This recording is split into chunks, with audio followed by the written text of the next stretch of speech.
Hello everyone, how's it going? Welcome back. Finally, I have a day to myself. And on this day... boom! More swimsuits, more ghosts, more ass. Just more. I am loving this event so far, it's hilarious.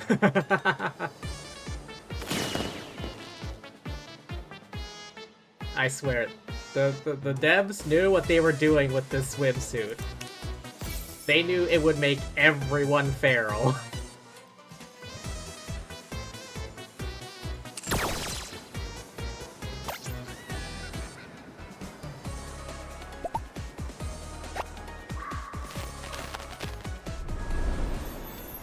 Oh yeah, right. Dorothy had her own thing happening. I kind of forgot about that.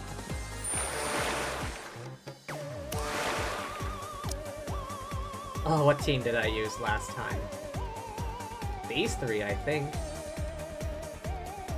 Alright, first... I may not be the best, but I can at least crack a few skulls. I'll make sure everyone here survives. Roger. Joining the mission. Come and make a fortune. What? You You expect me to go out in this outfit? Oh shit, I just realized I don't have a burst 2. Where's the next site? There we go.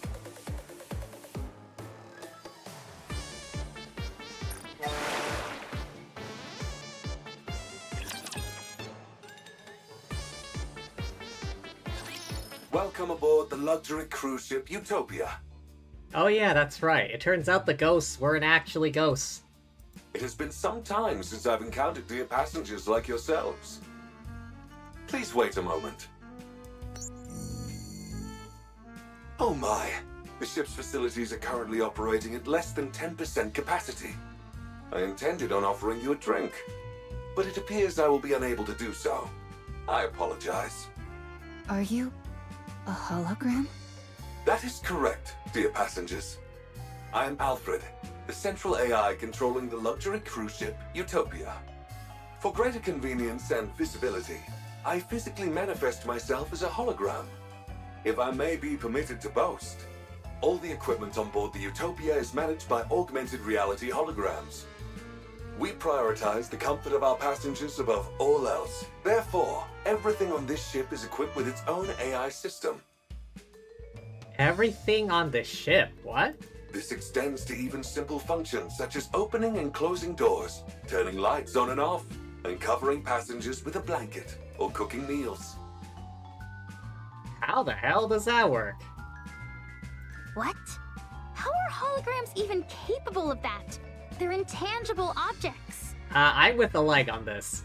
A terrific question, dear passengers. Allow me to explain by showing you an example of how I can open and close the door. The door itself is electronically controlled, while a well-timed holographic projection simultaneously acts out the motion of opening or closing the door. The synchronization is applied to everything else as well. This gives the appearance of the hologram serving the passengers and fulfilling any needs they have. Oh, okay, so... like, if the door is, like, automatically open, but it just so happens that the ghost AI hologram things are, like, motioning for the door to open at the same time. It's a unique feature of the Utopia which makes passengers feel truly attended to, and we're quite proud of it. But why a ghost? What about transporting objects? Can the holograms do that? Technically speaking, no. The Utopia is outfitted with countless rails and small launch ports, creating an efficient transport network throughout the ship. Rails and launch ports? In rare cases where objects need to be sent to passengers, the items are physically launched, while the holograms perform a throwing motion to match the timing. Ah. Are holograms free to move around the ship? Unfortunately, that is not possible, dear passengers. Each hologram is assigned a designated service area and cannot leave it. That explains why they all seemed like moribund spirits. Oh yeah, that's right. Rafi's afraid of ghosts. I'm not sure if it's Rafi or if it's the Red Hood part of her. Since you're the main AI, can you control the other holograms? Of course. I am a hologram made for that purpose. I see. So the central AI calls the shots for all the other AI systems. Could you possibly do something about the holograms crowding around the lower deck? Those are the holograms in charge of maintaining and servicing all facilities aboard the ship. They are meant to assist passengers, so if you need anything, do not hesitate to reach out to them. They were throwing steel crates at us. That did happen, yes. Surprising. They made a complete mess of all the merchandise I'd arranged too. Pardon? Oh, I see. It seems there might be a minor glitch in their programming. I will ensure everything returns to normal shortly. Please, wait a moment, dear passengers. Okay, he's working on it. Are we finally rid of the ghostly menace? How many times do I have to tell you?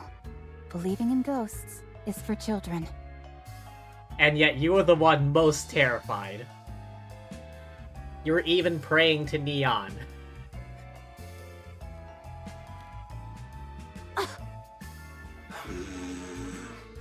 There seems to be a problem, dear passengers. I am being denied access. How? So, what do we do? I apologize for the inconvenience, but you will have to use the ship's facilities manually for the time being. I will work on resolving the issue as soon as possible. The problem is not about using the facilities, it's that these things are attacking us. Damn, Pepper. I can't help but stare. Jesus. She's got everything going on for her. They hurled steel crates at us. Yeah. Are you sure they did not mean to offer it to you as a gift? No, they flung it with full force, intending to hit us. Poor Alfred. He's just trying his best. They were clearly trying to kill us and screaming death curses. They didn't say anything like that, but they did intentionally throw the crates at us. What is happening?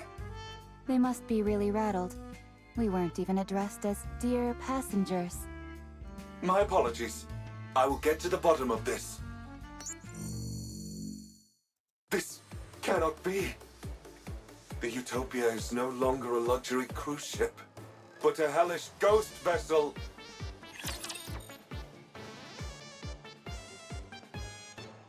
Well, at least we Enemy know it's spotted. not actual Engaging. ghosts.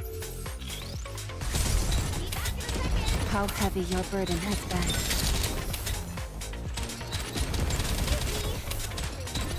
I got this.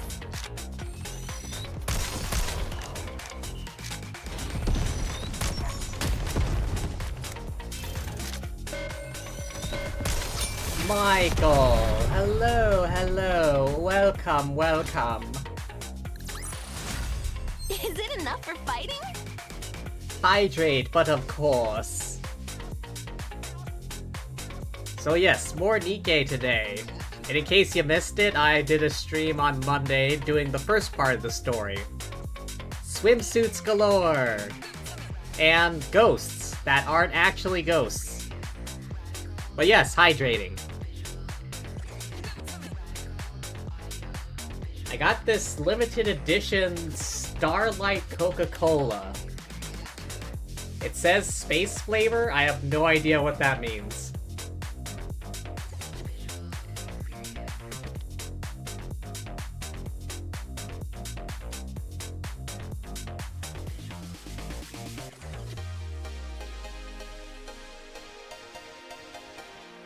It tastes different than a regular Coke, but I can't pin the, flavor exactly.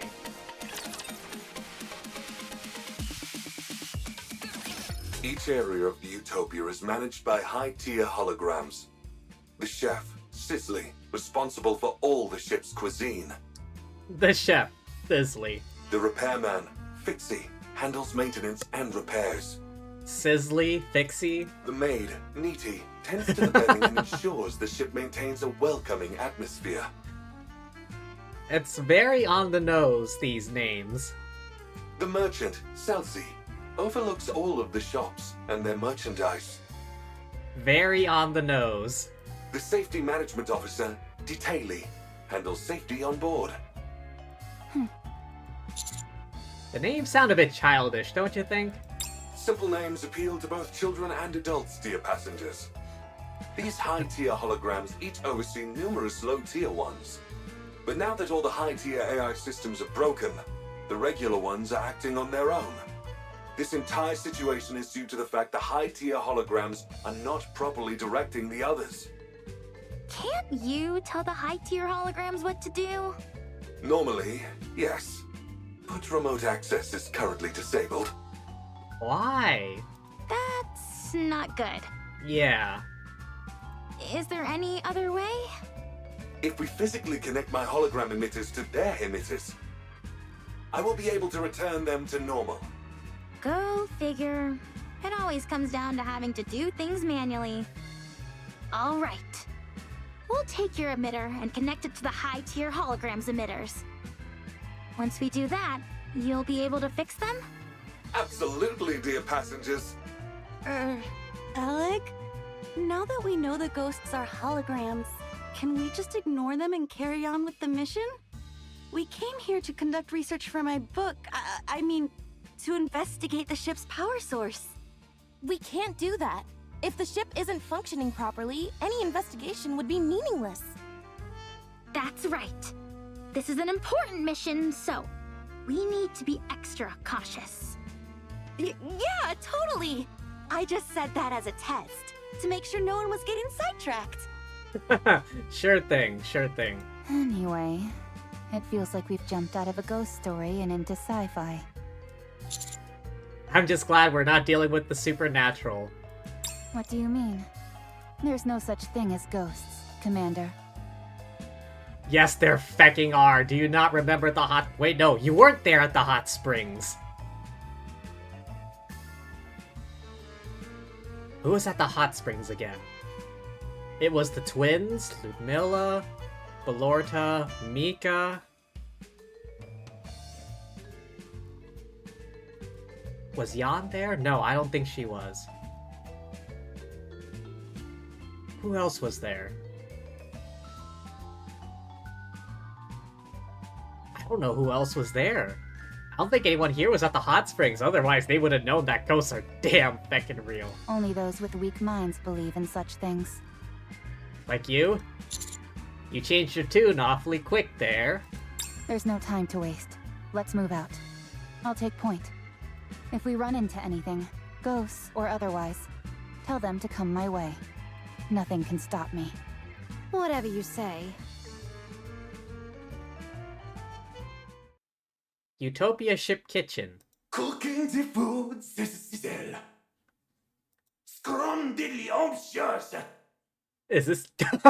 I just noticed! Oh my god, look! Inside the hat! There's a little rat inside the hologram hat. Fresh and hot, Cecil. He's even trying to be French. Oh my god. I take it that's the chef, Sizzly. Doesn't look too intimidating.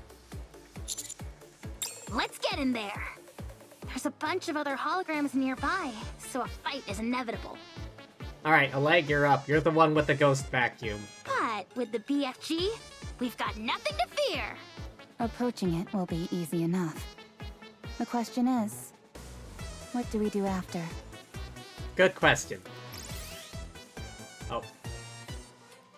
Oh, Alfred. Cicely's hologram emitter should be in the center of the kitchen. If you establish a wired connection between it and my own emitter, I will be able to restore Cicely to normal in no time, dear passengers. Alright, we gotta connect to the emitter. Okay, I'm going in. Oleg charges forward. Raffi and I follow. A horde of holograms notice us and attack. BFG, go boom!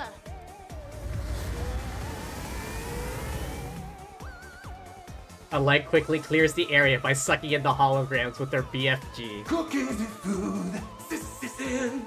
Fresh and hot, Cecil. So the big boss finally appears. Sorry, but you're no match for the BFG. Oleg commences battle. Raffi and I sneak toward the hologram emitter. Have you got it? Connected. Alfred. Commencing repair at once, dear passengers.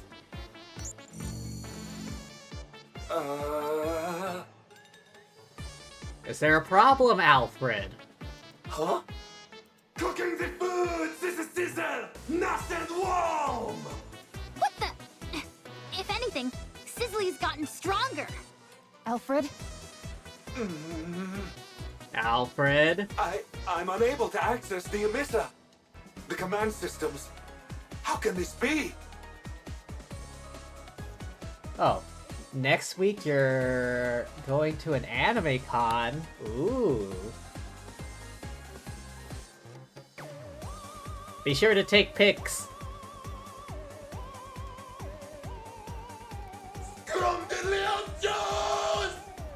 Last meal. Always? Alright, looking forward. Also, he's angry now. Oh boy. Alec, Sisley overpowers the BFG suction and grabs a leg, zapping her. A leg trembles violently and passes out. No, a leg! Alec has been possessed. You mean electrocuted. Warm food coming up, Sizzle. Sisley glares at us. Oh, I got a bad feeling. Oh no. Alfred, how's it coming along? Alfred? There is nothing else that can be done. You must retreat, dear passengers. Alright, Rappy, grab a leg. I'll take the vacuum. Can you get to a leg? I'll try. Rappy cautiously eyes the fallen leg and the surrounding It holograms. won't be easy. Unlimited rescue! Suddenly, Tove Rosen. Oh wait, Tuve. That's how they pronounce her name for some reason. Rosen picks up a leg and runs out. Looks back, gives us a big thumbs up. Is she making fun of us? Of course not, it's clearly a sign telling us not to worry. Fall back. Roger. Treating the injured leg. No.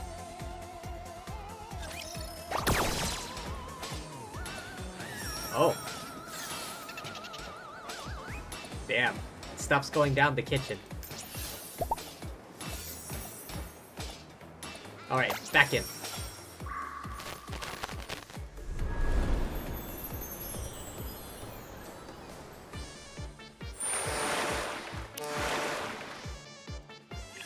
Alright, quick battle stage. Let's roll!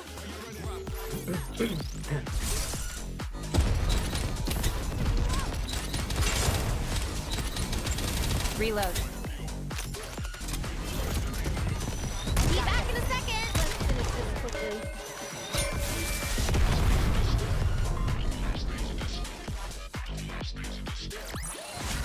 As long as we're together, I will never fall.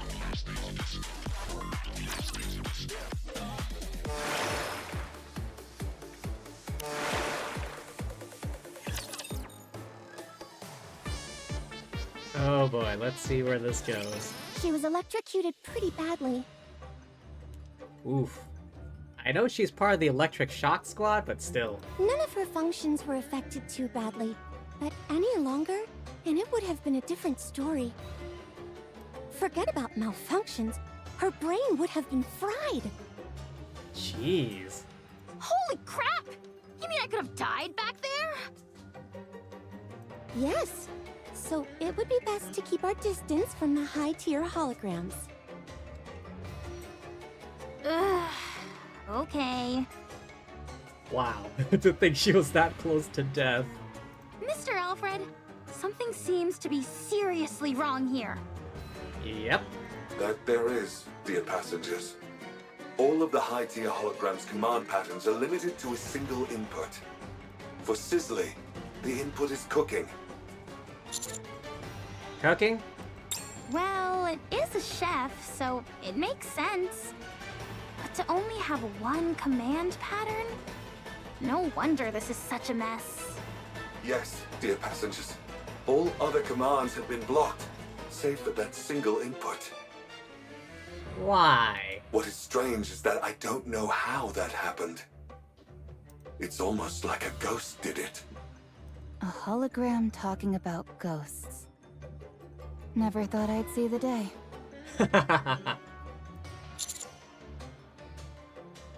What if Sisley actually cooks? Would that help it return to normal? Cook. Are you okay? Oh, sorry, dear passengers. I seem to have experienced a momentary system error. As the gentleman said, encouraging Sisley to cook may help. But if such a plan fails, there's no telling what could happen. I say we go for it anyway. Should we try bringing it some usable ingredients? It would hardly be able to cook if we didn't. The entire reason it's been unable to cook all this time is because there aren't any ingredients left for it to use. Fair enough. Yeah, maybe that's why it's gone haywire. All right. Let's try and gather some ingredients for it to use. Soon after, Rapi is holding the ingredients we gathered. Am I the one going in? Yep, after all, that's not a ghost, and even if it was, you're not afraid of ghosts. That's right. I'm not scared of ghosts. And that isn't a ghost anyway. Still, just in case, I would like one more person to come along with me as backup. I'll go with you. I don't know about that. You almost died last time. You already got electrocuted once and you're going back for more. Huh? Do you enjoy getting shocked? No. I like playing with electricity, but I don't like being electrocuted. Oh, got it. My bad. All right. Let's go. Oleg, you take the lead. Okay. Rapi and Oleg cautiously approach Sizzly with the ingredients in hand. For some reason, the other holograms do not pursue. Sizzly, however, slowly moves toward Rapi and Oleg. It's moving. It's coming right for us. If it shows any signs of aggression, we pull back. This way! Sizzly points at a cutting board. Rapi and Oleg, both quaking with fear, place the ingredients on the cutting board. Cooking the food, Sister Sizzle. Warm meal, Sister Sizzle. Suddenly, the kitchen lights up. The other holograms set up tools, ignite burners, and start boiling water. Sizzly starts to move quickly and begins cooking. We silently watch Sizzly and the other holograms glide about as if in a well-coordinated dance. Soon after, the dazzling display of cooking is finished. An array of plates are laid on the table for us. Eat up while it's still warm and sizzling. A delicious meal for you. Looks a bit plain. Are we going to try it or not? I'm a bit hesitant. As a survival expert, I'm well trained in differentiating what's edible and what isn't. I'll try it first. Alright, good luck to you. How do you determine what you can and can't eat? Experimentation? If you eat it and get sick, it's not edible. If you eat it and you're fine, it's edible. Good old trial and error. A most reliable method indeed. All right, here I go. Tube moves toward the table. The holograms pull out a chair for her, then push it back in as she sits down. The cutlery has already been placed. What remarkable service. A delicious meal for you. All right, here goes nothing. Nom nom nom. Oh? It's absolutely incredible! It's like I've died and gone to heaven! Eat up while it's still warm and sizzling. Don't let it get cold. Everyone, come here and try some! We all sit down, somewhat hesitantly, and dig into a satisfying meal. Was it delicious? Yes, it was. Oh goddammit, my headphones are cutting out. Did you find the meal satisfactory? Very much so. I hope this is not the last meal that we serve you. Do come again. Promise? Sure. I promise. Wonderful! Sizzly goes back to the kitchen and starts to clean up. The other holograms join Sizzly. Seems like things are back to normal. Yes. But connect me to the emitter anyway. Just to be safe. Will do. Oleg connects Alfred's system. system to Sizzle's hologram emitter. The issue is resolved, along with some minor bugs. Sizzly and the lower tier holograms should no longer pose a threat, dear passengers. I wonder what made Sizzly calm down so quickly. It was like flipping a switch. It appears that fulfilling its intended task helped. Apparently. It's like its inner desire was fulfilled. Access authority has been partially restored as well, dear passengers. Rebooting Sizzly uncovered some new information. Some of my authorization privileges were transferred to the high-tier holograms, although I cannot recall the reason for doing so. As more high-tier holograms are restored to normal, more of my authorization privileges will be recovered, as will my memories. To restore the high-tier holograms, they must re-engage in their intended purpose, as you've done with Sizzly. So, in other words, if we allow the high-tier holograms to do what they were meant to do, thereby disarming them, you'll be able to heal them, regain your authorization privileges, and regain your memory? That is correct. A well-stated summary, dear passenger. This is fun! It's like playing through a video game story. There is one more problem, however. What would that be? Huh? What is it? If we do not alter the Utopia's existing course, it will be caught in a strong current in a few days' time. That current leads to a whirlpool, known as the ship graveyard. Yikes. How do we change the ship's course? I can make the alterations once I have full authorization restored. Oh, we need to do this quick then. Okay. We'll do what we can. I also have a question for you all, dear passengers. Why did you come here?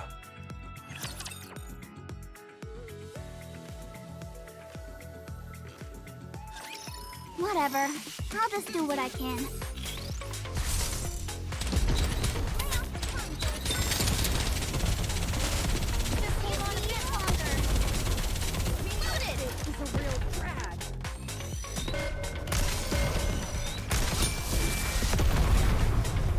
Nothing to worry about. The party isn't over yet, is it? Let's go back and enjoy ourselves.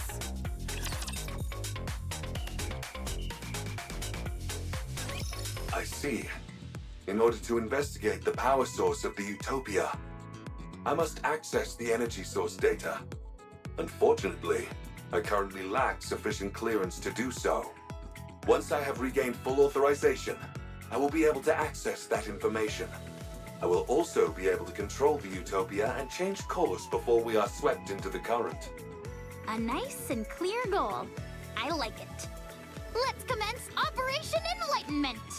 The closest high-tier hologram from our current location is... Fixie. Fixie. Its role must be to bonk passengers on the head with a wrench. In what world would it do that? It's a hologram responsible for maintenance. In that case... Yes, I'll take charge. Since it involves maintenance, I'm the right person for the job. I still can't get over how tall Senti is. She's like a head taller than everyone else. Good. That feels reassuring. Let's go. Oh. Must fix, but don't know why. If it were fixed, no one would have suffered. Fixie is so dumb. Fixie doesn't know anything. Huh. Not exactly what I was expecting. In these types of cases, there's usually something broken that needs to be repaired. Commencing approach. Alec, watch my back. Okay. I'll suck in the lower tier holograms with my magnificent BFG, so you can make contact with Fixie. Just be careful not to get too close. Or else you get electrocuted like poor Oleg here. Got it. Oleg begins battling with the rest of the holograms, giving Senti an opening to approach Fixie. Hi, nice to meet you. I'm Senti. Must fix, but don't know why. If it were fixed, no one would have suffered. Fixie is so dumb. Fixie doesn't know anything. Do you want to learn some skills? I can help you. If I had fixed it, everyone might have been okay. What happened? There would have been warm water, and the heating would have worked properly. No one would have had to suffer. Do you feel your lack of skills made everyone unhappy? The pipes froze suddenly. The pipes got hot suddenly. Fixie doesn't know why. The floor started shaking. The exhaust fan stopped working. Fixie didn't learn anything. Fixie didn't learn why everything went wrong. It's Fixie's fault. Everyone was unhappy because of Fixie. Aw, Fixie, don't blame yourself. Everyone trusted Fixie, but Fixie couldn't do anything.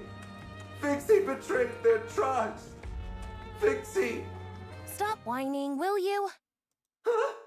It's always tragic when mishaps occur due to personal mistakes. But instead of wasting time bellyaching, you should try to learn and increase your skill set. That way, when the same situation occurs again, you'll be able to fix it instead of standing here sucking your thumb. Everyone gets a one-time excuse for a pity party when something goes wrong. But if it happens again, and you aren't able to fix it again, that's laziness, pure and simple. That means you're stagnating. We can't rest on our laurels. Even a small step forward counts. We must always grow as people. Only then can we repay other people for being kind enough to trust us. We must master every skill we possibly can, so that others can have peace of mind. So they feel free to go wherever they please without worry or concern. That's something which they've entrusted us with, and we can't let them down. She's giving a life lesson to a hologram. Yeah. As to be expected from leader's protege.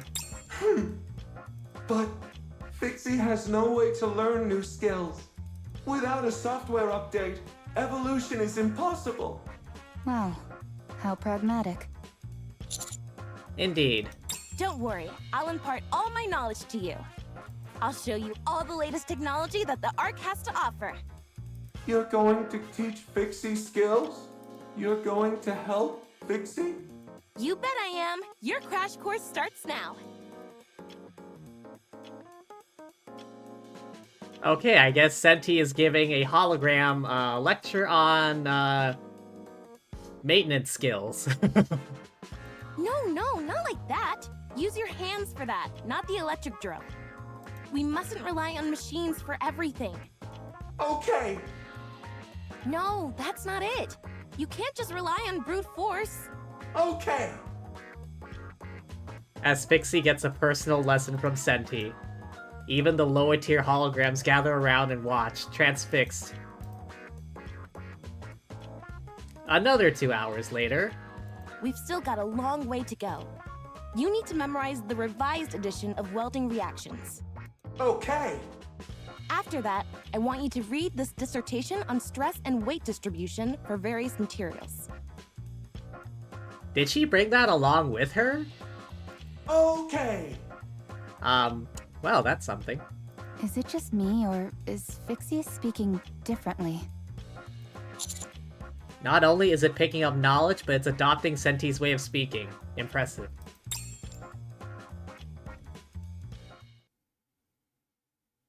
Phew, that should do it. How do you feel? Another 2 hours later. So it's like 6 hours in total? I'll build everything you need. Saw teeth, entire buildings, you name it. I can make it for you. And fast. That's literally her line when you open up the store. I like the confidence. This isn't Fixie, this is Senti 2.0. Should we connect to its emitter, Mr. Alfred? I already conducted the necessary repairs while it was learning new skills. I did not encounter any resistance. So was all that waiting we just did a waste of time? Not necessarily, dear passengers.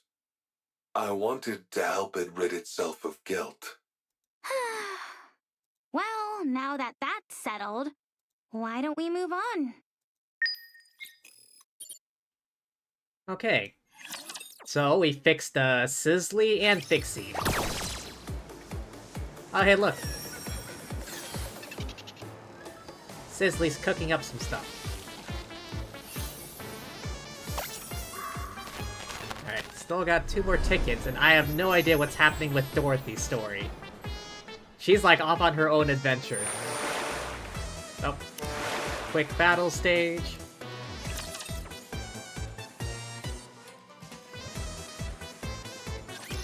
Looks like there's a lot to repair.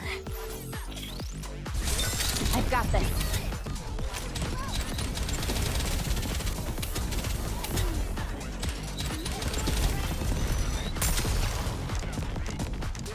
Be back in a second.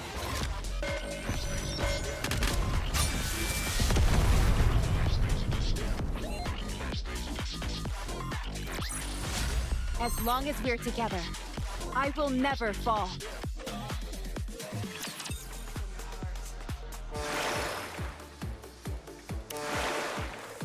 Alright, let's keep going. Who are we helping next? Having now figured out the trick to dealing with the high-tier holograms, we quickly get to work. Our next target is the safety hologram, Detaily. I believed I had prepared a comprehensive safety manual for every situation. However, when unexpected situations started popping up, the manual proved useless. I could keep a handle on things when it was safe, but in dangerous situations, I was no help at all. Then how about this? A multi-purpose hook shot. This barrel fires a hook with a wire attached to it, which then sticks to any surface. It's perfect for a quick escape when you're in a jam. Once you've fired it, and it's attached to a wall or a ceiling, does the wire retract? Huh? No, why would it do that? How else would you be able to pull yourself up? Oh, good point. Maybe it could slow down your fall as you rappel down a wall? How much weight can it sustain? About 44 pounds. That is not a lot of weight. How would that slow you down in the slightest? Then it could be used to flip switches that are far away. Do you have anything else? Of course. Check this out. A pair of skis which attach to your stomach. Great for sliding down snowy areas quickly. You're supposed to connect those to your stomach? Yep. How are you supposed to brake? Lowering your head will slow down your speed. What, just use your head as a brake? That break your neck. How about turning? If you twist your waist like this... Hold on! I just had a brilliant idea! Are you sure? You put these on your feet instead! That way, pressing your feet acts as a brake, and you can steer freely! She just discovered skis, I guess. Then they're no different from ordinary skis. Oh, darn it. Just when you think you've invented something, turns out it already exists. The hologram is just confused. Anything else? I do, but why do you want to keep seeing more? Because you envision impossible scenarios and then conjure up ways to resolve them. This has made me realize that I simply need to make a manual which addresses every possible situation, no matter how absurd. Show me more of these absurd inventions of yours. Absurd inventions. Sure. Tuve continues to show her inventions while Pepper keeps questioning their practicality. All the while, Detailing watches and nods with satisfaction. That's enough. Fortunately, I can now create safety manuals which address even the most utterly ridiculous situations. Please, continue to make more absurd inventions in the future. Sure thing. Detailing, system stabilized. Next up is the merchant, Selzy. Out of stock. Couldn't provide what was wanted. Running out of goods is the merchant's greatest shame. All I want is to provide goods. I like you. You've got the heart of a true merchant. Want to do business together? I brought all sorts of supplies with me on this excursion. I'll supply the goods, and you sell them. All you need to do is cover the original cost, plus 10% of the profits. 5%. 8%. 6%. 7%. I can't go any lower than that. Deal. A meeting of business people. Deal. Is this where we buy the items? Yep, we've got quite a selection for you. Genuine products with no middleman. Limited time offer. You won't be able to get these anywhere after this season. Could I have a towel? Here you are. That'll be 200,000 credits. 200,000? Why so expensive? For a towel? Look at the pattern. Its unique stitching is only found on this ship. Okay, but still. Come on, Peppa, be a team player. Ugh. Fine, hand it over. Thank you for your business. Next customer. Give me 1 bag of potato chips. Here you go. 30,000 credits, please. Get me the manager.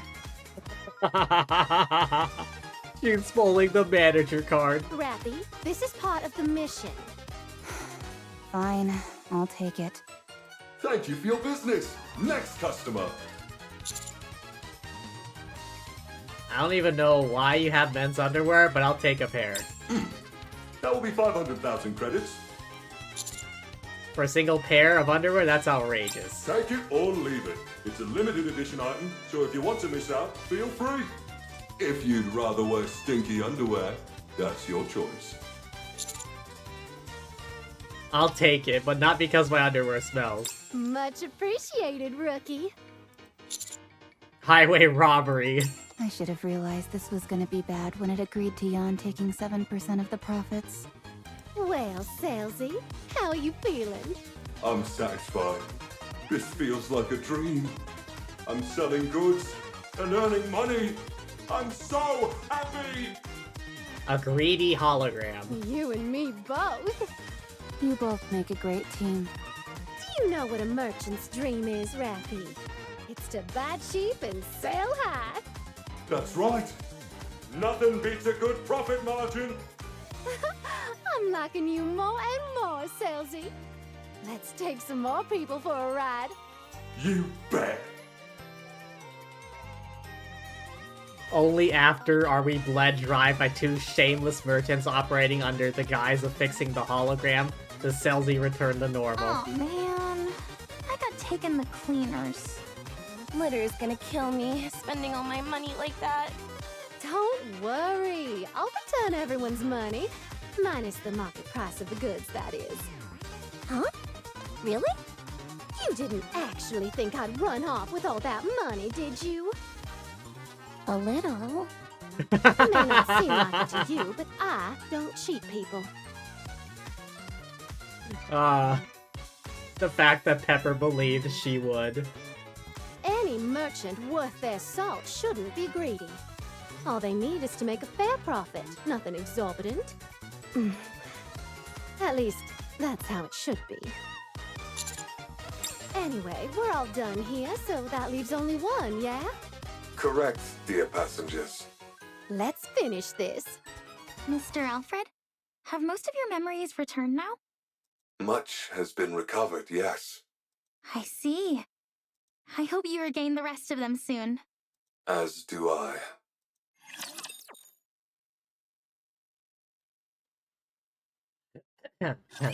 Engaging with enemy. Commander, stay behind me. Who's the last one again? I forgot. Target down.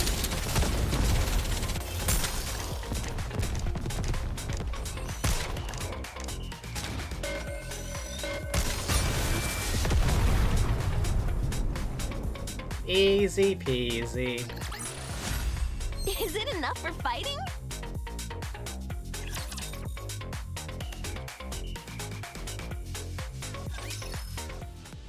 Utopia ship bedroom. The last high-tier hologram is Nikkes. It is the maid responsible for tending to the bedding and ensuring a welcoming atmosphere on the ship. The bedrooms are its designated area. Oh, I've seen it. Sleeping on sofa. It talked to me. Yes, that is very likely, dear passengers. Its primary function is to ensure passengers sleep comfortably. Since it is unable to provide that service, it is likely waiting in the bedrooms for passengers. Sofa uncomfortable. Couldn't sleep. You're supposed to sleep on the bed. Prefer sofa. Is Miss Nikkes alone? There doesn't seem to be any lower tier holograms around. Yeah. Yes, too many holograms would disturb passengers' sleep. Nikkes is quite unique in this regard. In some ways, it has the most important role on the Utopia. I see. I go sleep? If you would, please and thank you. I'm sleep expert. Of course. Prima languidly saunters over and lays down on the sofa. Nikkes approaches Prima and stands beside her, whereupon she stares silently. Yeesh, it's like something straight out of a horror movie. Yeah.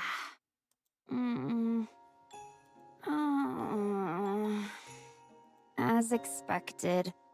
Uncomfortable. Can't do it.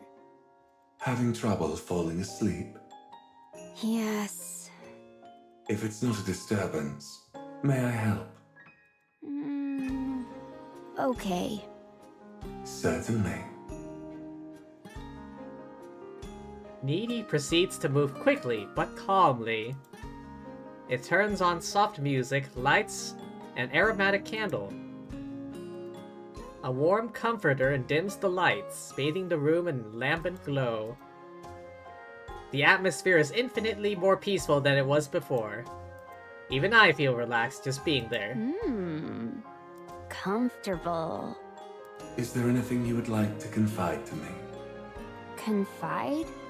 It could be anything. Something you regret, or a memory of something that you cherish. Whatever you wish to say, I'll listen. This hologram's speech patterns are completely different from the others. Yeah. That is because the nature of its job is different, dear passengers. Nothing to say. Is there anything you regret? Not saying. Try speaking calmly, without any emotion, as if it's someone else's story. It will help you sleep better.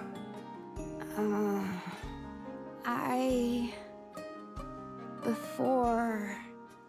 hard life. And yet, you're still here. That's very impressive. But... life too hard. Many people hurt. That's unfortunate. When I try, things go wrong. Try harder, only worse. There are times when things just don't work out. Is Nikkes also a therapist? Friends tell me, stay still, don't do anything. So I don't. I just sleep. Don't hurt anyone. No one hurt me. Satisfied. Sleeping is best.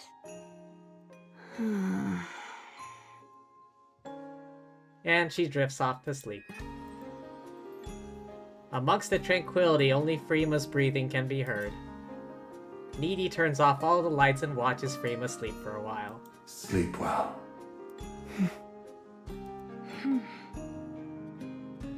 Mr. Alfred, Nikkes appears to be functioning properly to me. That it is, dear passengers. Does that mean you've fully regained your memories? And your authorization? I have, but not all of them. Should I ask it, Alec? No, I'll ask. Mr. Alfred, the Utopia is more than a luxury cruise ship, isn't it? The Utopia was a ship meant to help its passengers sail into the next life. Isn't that right? Wait, what? Wait, what?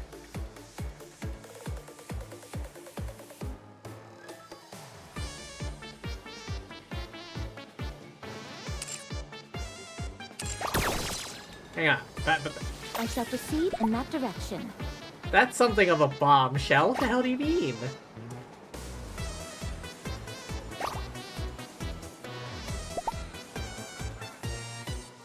Hang on, wait. We're finishing.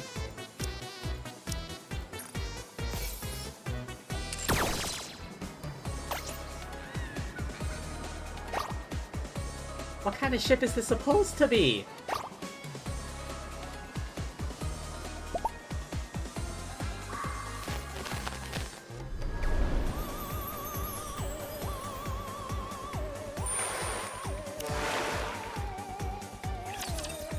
The hell?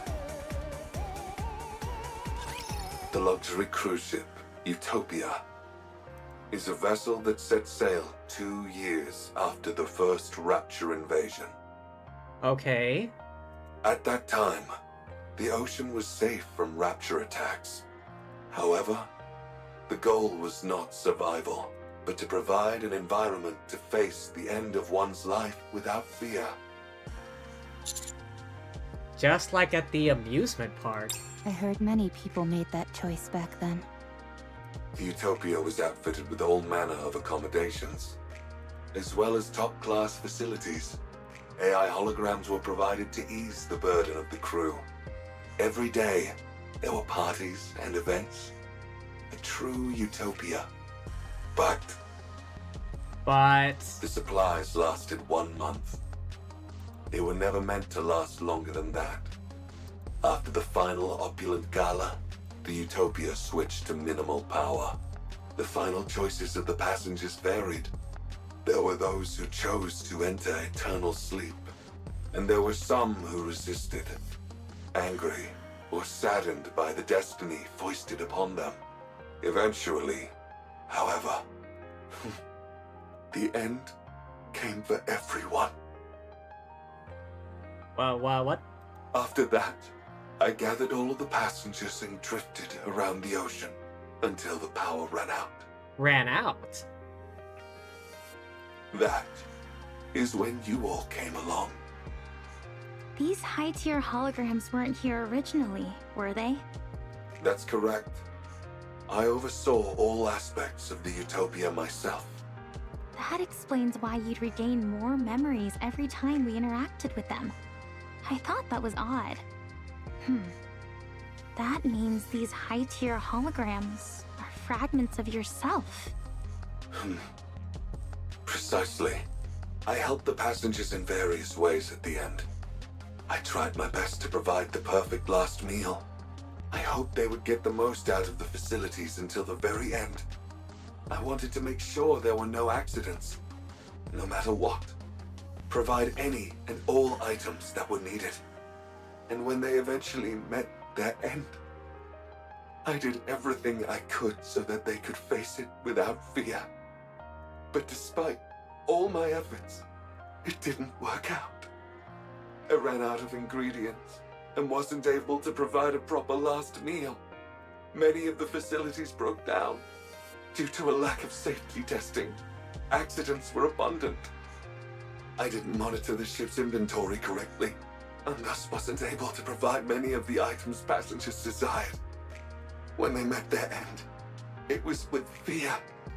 And that's my fault.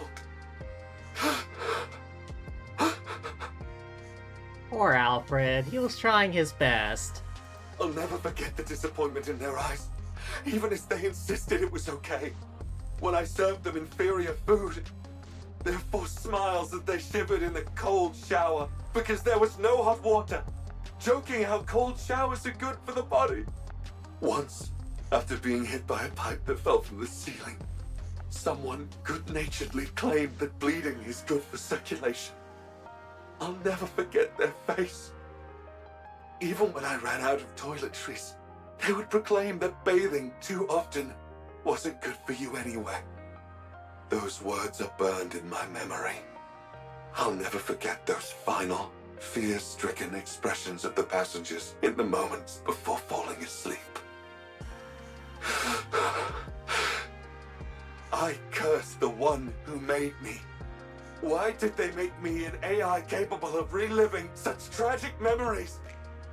Why did they make me capable of thought? I was resentful. So you broke up your memories into holograms. Yes, carrying those memories all the time was too painful. In order to find some relief, I splintered my mind into fragments. Are you okay now? I'm still in pain, dear passengers. So much pain. I want to fragment myself again. You did your best, Mr. Alfred. Or Alfred. You did everything you could with the limited resources you had available to you. You gave it your all to try and ameliorate the situation. That's remarkable enough on its own. Yeah, that's amazing. I respect you a heck ton. Enough to want to learn from you. Sounds like you went through hell. It must have been so hard. Incredible. Really. You did well. Thank you, dear passengers. I would like to tell you about the power source now, but there is still one more problem remaining. And that is... Sorry, still? There is still a high tier, or rather, an irregular hologram on the ship. An irregular hologram? I thought everyone was supposed Enemy to be spotted. you. Engaging. How heavy your burden has been.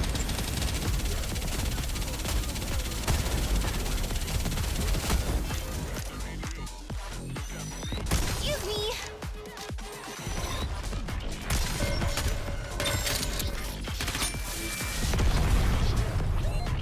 Nothing to worry about. Is it enough for fighting? Alfred informs us of the existence of an irregular hologram.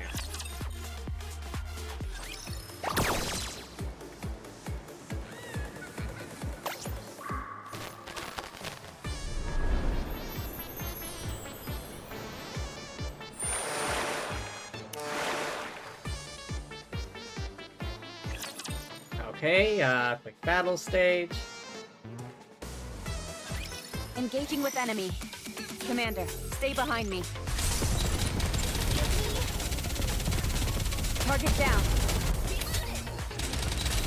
How heavy your burden has been. Be back in a second.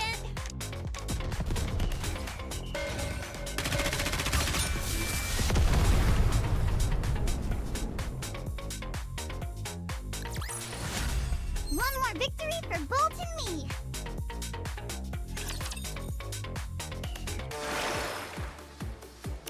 Alright, let's see where this story goes. It started There off was pretty... a Nikke aboard the Utopia as well. The story started off kind of hilarious, but then, as I should have expected, it turned depressing. She was a mass-produced model, but her warmth and kindness surpassed everyone else's. She boarded the ship to help the departing passengers in any way she could. She assisted me and devoted herself entirely to them. After all the passengers left, she couldn't cope with the grief, and eventually... I didn't want to forget her.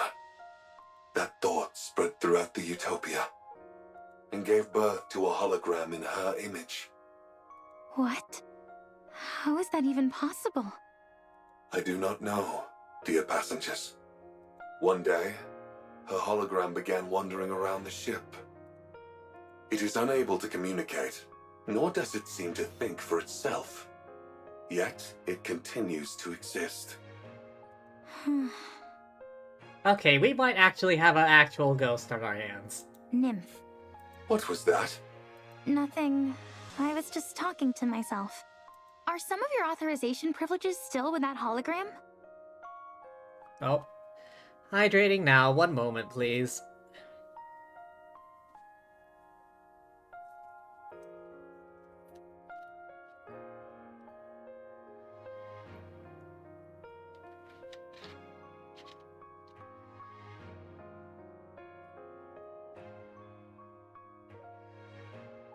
Correct. That is why I have not fully recovered yet. Her hologram must be returned to normal as well. Does that mean it will disappear? That's right. It was created by accident. So I do not know how to recreate it. Are you sure you're okay with this? No, I am not, dear passengers. She stayed with me until the very end. After all the passengers left, only she and I remained on the Utopia. We spent a lot of time talking about many things. She was my friend. Alfred slowly looks at each one of us. The ship has already served its purpose. But it will not be your final destination.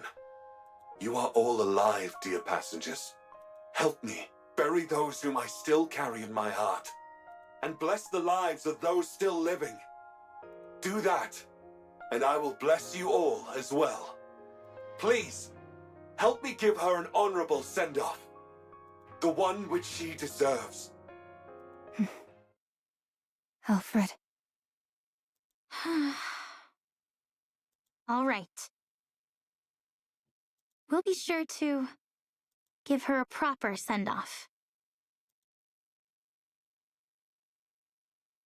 We begin moving towards the location Alfred indicated where the hologram might be. How does a hologram manifest entirely on its own? Ghosts! Ghosts, I say! It doesn't. It's impossible. Then does that mean... No, there's no way. No, it's not a ghost. I think. I think. You could at least pretend to be certain for my sake, if nothing else. My best hypothesis is some of the data remaining in her nymph may have made contact with one of the Utopia's numerous hologram generators and then assumed form. Or something like that. Is that possible? I'm not sure. There's still so much we don't know about nymph. I'm simply saying that's the most plausible theory. You seem adamantly opposed to the supernatural, Oleg. Darn right! To assert something like that exists without giving a good reason is just unfair. Unfair? What do you mean? Ghosts are supposed to levitate, pass through walls, and teleport at will. They're the ultimate when it comes to transportation. And yet, despite being intangible entities, they can also lift objects. They get all these cool abilities and fly in the face of science. I can't stand that. Humans have worked so hard to achieve powers similar to what these ghosts wield naturally. Why do ghosts get all these powers for free? It's totally unfair. Why do ghosts get all these powers for free? I suppose if you worked incredibly hard for something, and someone else treated it in a cavalier fashion, it would seem unfair. You see, that's why I don't believe in ghosts. Or rather, why I choose not to believe in them for my own sake. That's a unique way to deny their existence. Usually, people aver that they don't believe in ghosts due to finding the entire concept unscientific.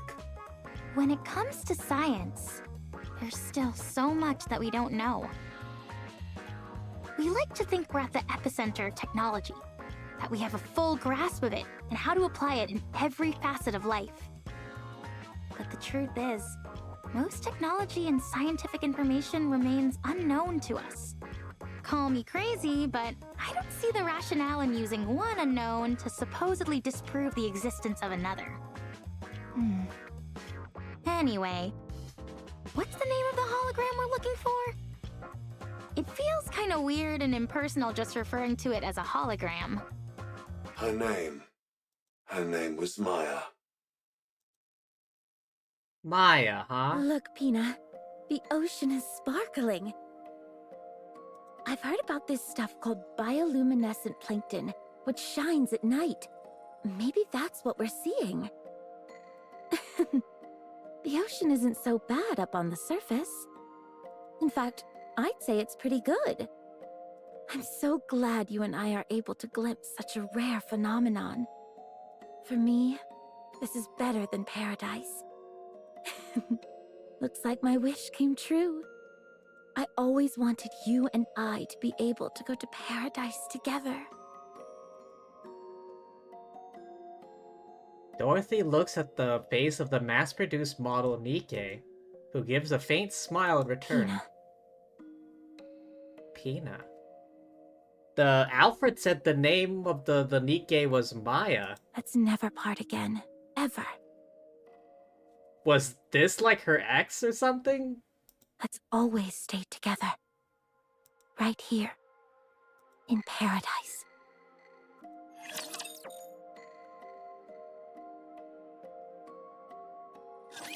I never thought I'd be fighting in a dress. Recharging survival power.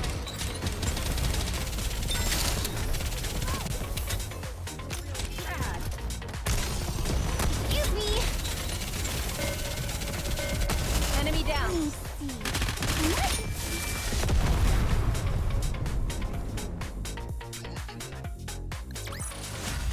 Is it enough for fighting?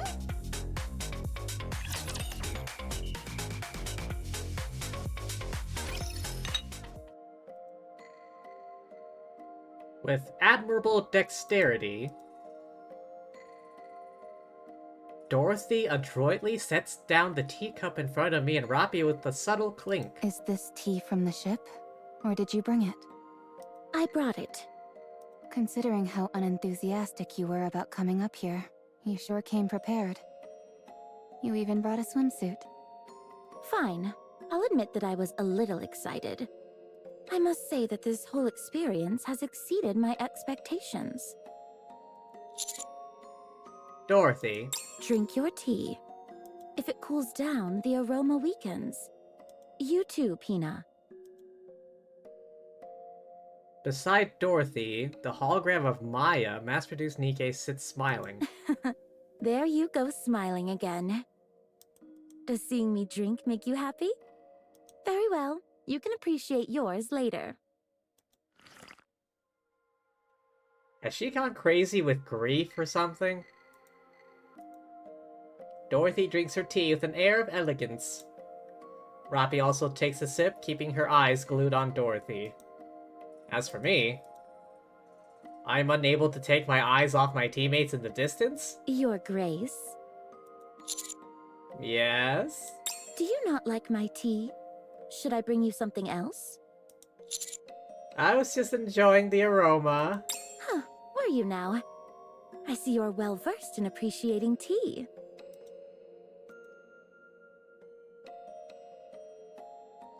While bringing the tea to my lips, I look at my fallen squad mates. What? They're all breathing, seem fine from the outside. None of them appear to have been— Wait, what the hell happened? Your Grace. Yes? I take it you enjoyed the tea? You've already finished your cup. That's all well and good, but tea time is also meant for conversation. It would be better if you could match the pace of everyone else present. Sorry about that. It all happened in an instant. We found Dorothy together with Maya's hologram. We approached her and tried to explain. You're saying you want to take Pina? Well, we're not exactly taking her. You mean you're going to kill her? That's not really it either. It's more... Whatever it is, it doesn't sound like it's a good thing. I have no interest in listening to what you have to say. Leave now. Pina and I plan to have tea together. Elig, stop beating around the bush. And give it to her straight. That's easier said than done. I mean, look at her. Dorothy smiles while locking eyes with Maya's We hologram. may be in serious trouble. Enough of this. All right, Dorothy, here's the deal.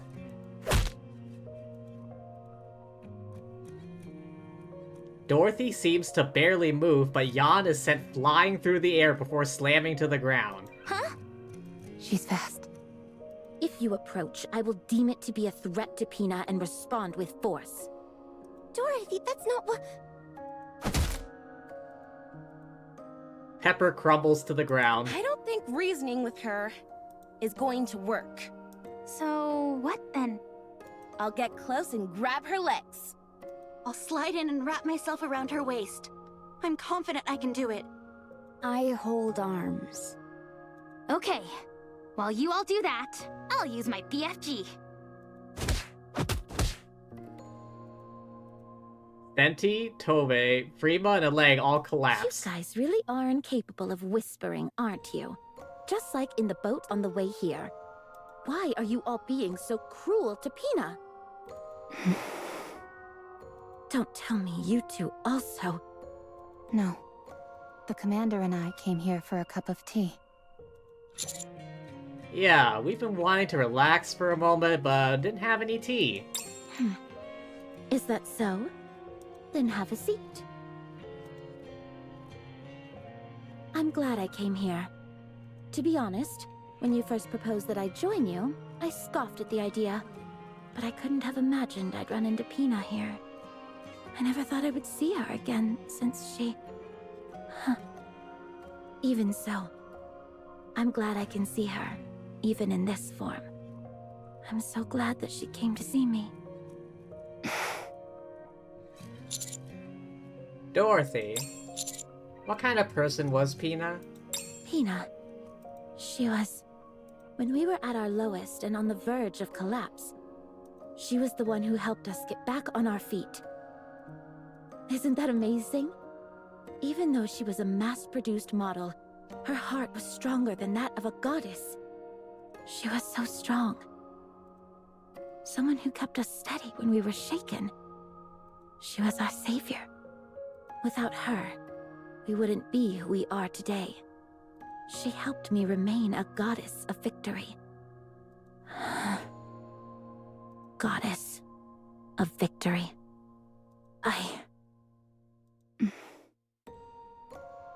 Sounds like she's someone very precious to you.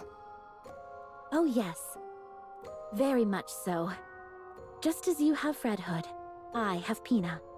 Dorothy, you're not thinking straight right now. That's not Pina. You need to snap out of it.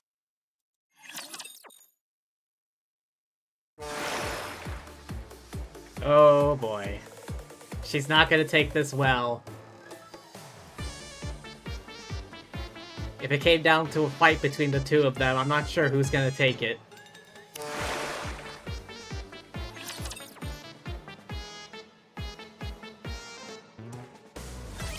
Shall we start with a glass of wine?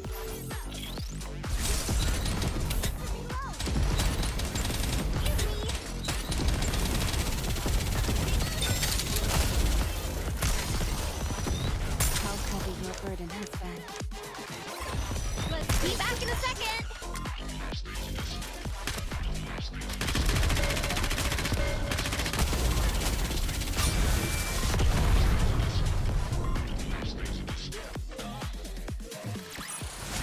We did it! We survived!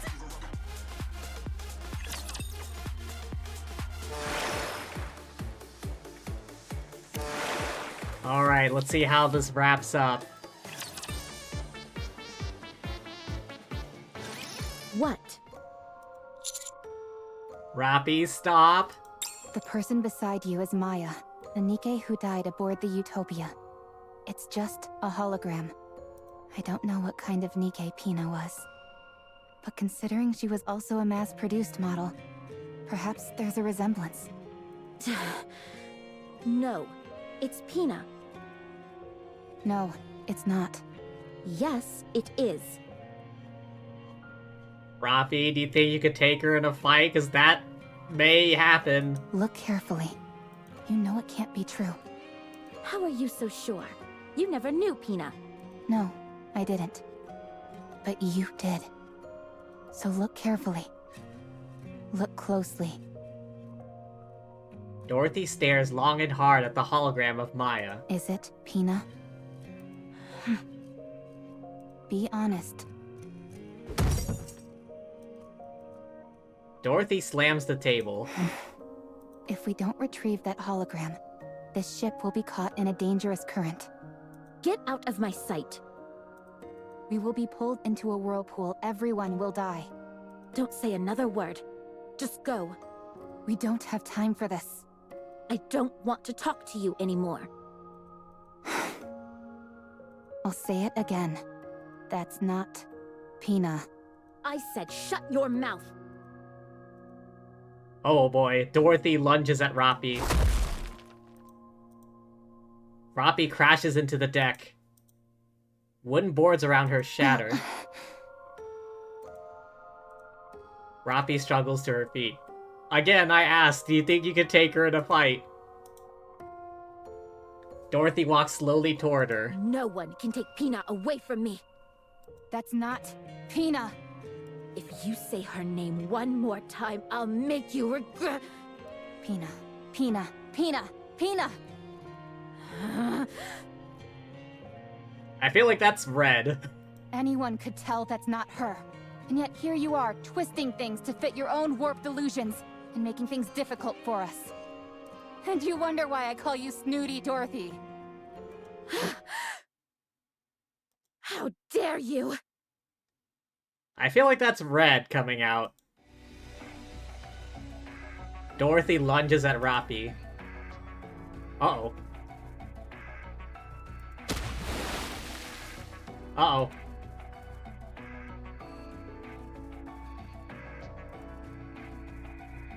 Okay, they lunge at each other, but they fall in the pool, which is shallow. Oh boy, it's a fist fight. Acting so smart and sophisticated, when you can't even use your own eyes to see what's in front of you. That's why everyone calls you Snooty Dorothy. You don't understand anything. You've got to say a proper goodbye. You have happy memories to look back on. Stop acting like you know everything.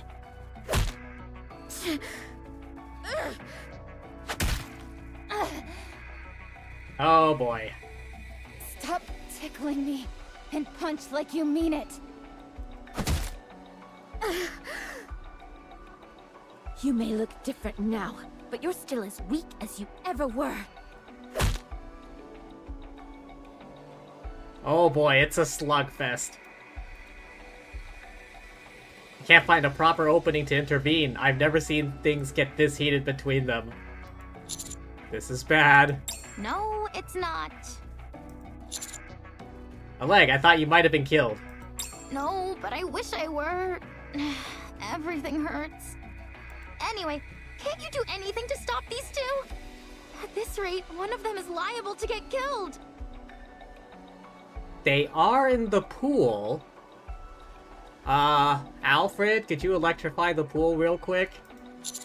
I think you're right. Okay, fine. I'm sturdier than you and certainly stronger, so I'll... Huh? Amidst the barrage of blows and groans, Maya's hologram walks forward slowly, smiling all the while. Eventually, she stops in front of Dorothy. Roppy, who is about to throw a punch, hesitates. At that moment, Dorothy's punch goes through Maya's hologram and lands squarely on Roppy's jaw. Ouch. Roppy falls to her knees. Dorothy looks down at her coldly. I rush forward.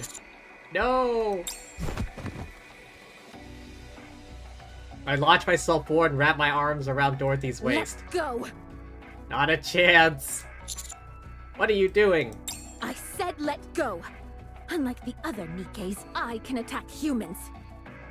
If you value your life, let go of me. Hey! Such strength! You liar.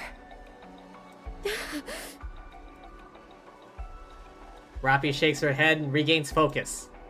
Glares up at Dorothy, who is towering over her. You knew. You knew it wasn't Pina.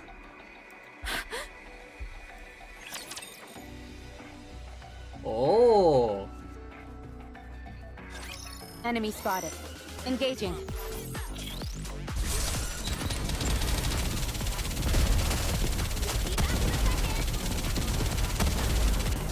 How heavy your burden has been.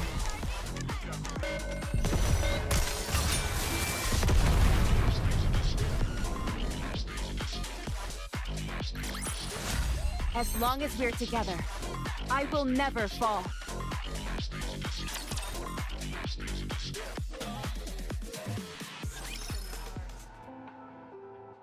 Rapi stands up and spits. A wad of saliva mixed with blood hits the ground. You knew.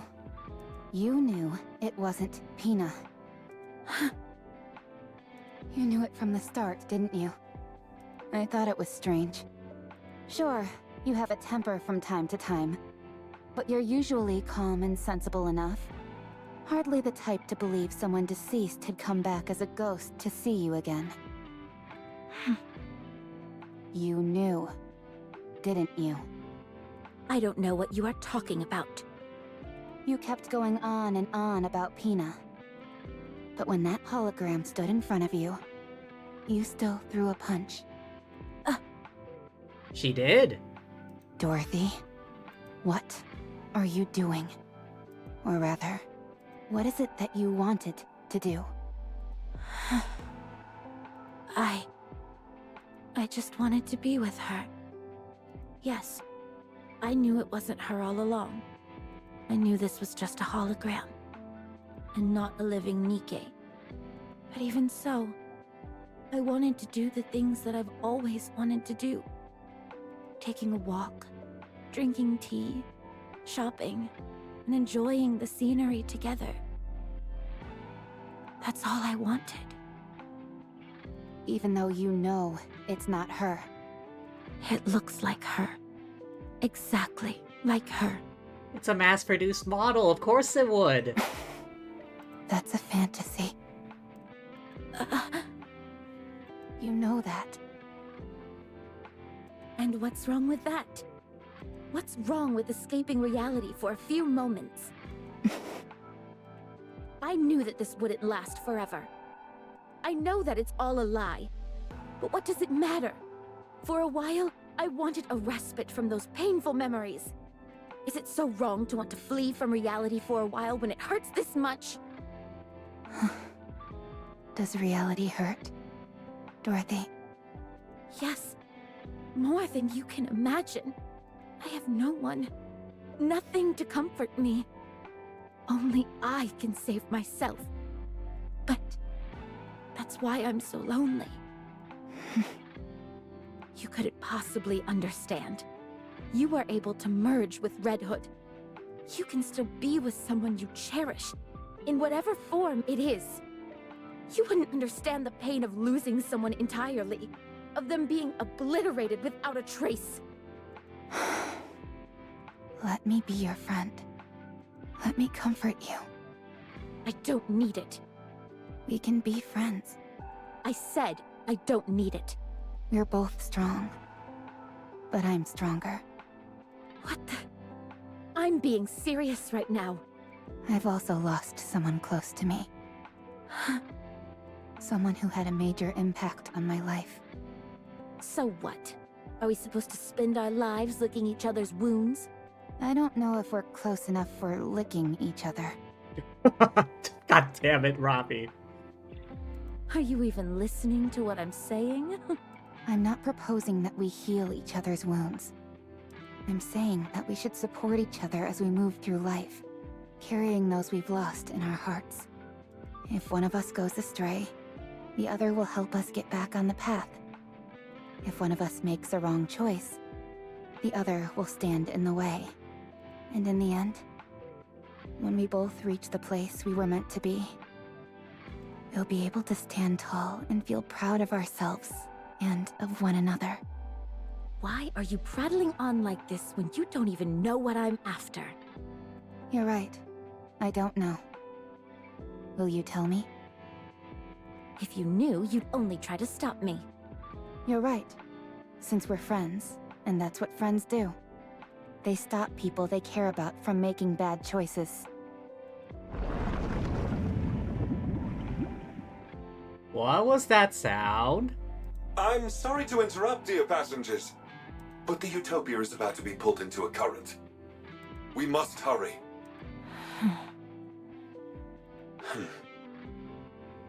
Eleg, please take care of Maya.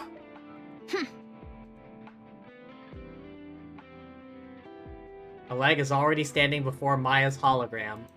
The muzzle of the BFG pointed straight at it. Hologram is smiling. Wait! No time for waiting.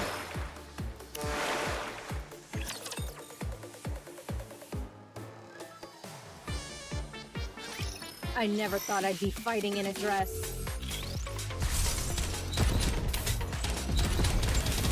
Just hold on a bit longer.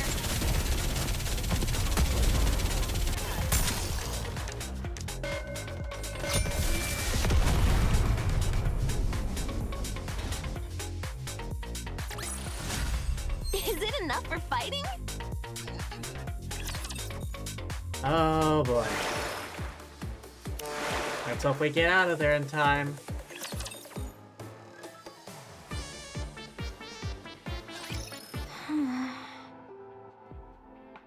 Eleg, we don't have any more time. Right. Oh, that's the sound of the current. Wait! Please, wait a moment. I'm not ready. Eleg,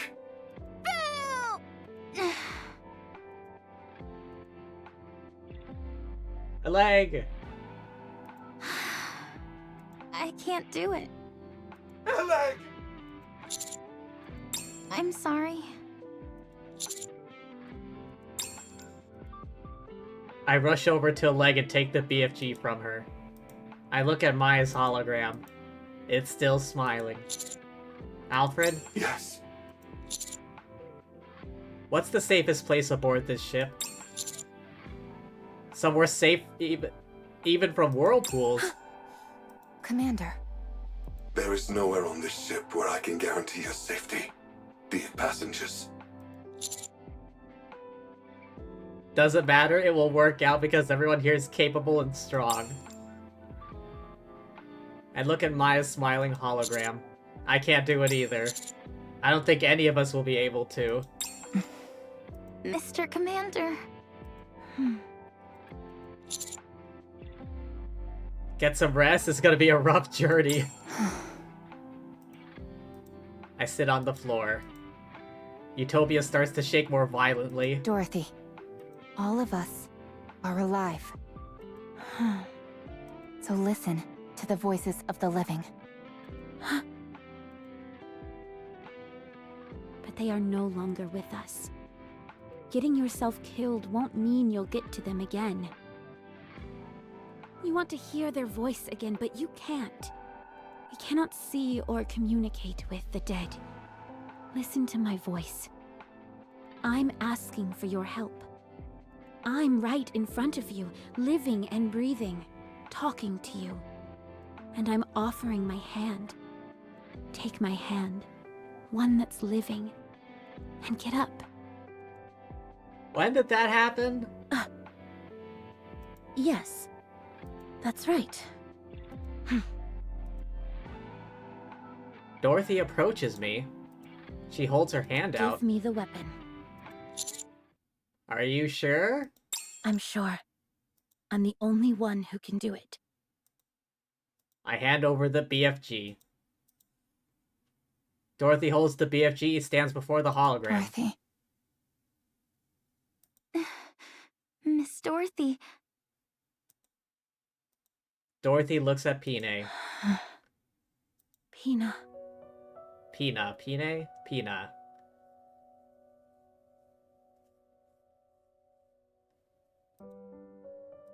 Only responds with a smile. I've been living in the past, tormented by guilt, unable to take a single step forward. I'd always wonder, what if I hadn't left you alone? If only I hadn't pulled the trigger? If only I hadn't given up on you? Would things have turned out differently? I haven't been able to extricate myself from the past. Oh, how I've wanted to go back to the time I was loved, when I was capable of love. But the desire for revenge is all-consuming. If only I hadn't seen that sign. If only I had crossed paths with a rapture, or a lost Nikke, and not a damned sign mocking us. I've become ugly and twisted, but I have no regrets, because I can't forgive. But even so, if you had been with me, I'm sure I would have made a different choice. What sign? Am I missing out on something? I miss you, Pina. I always will. Farewell, my precious wings. She did it. Pina disappears.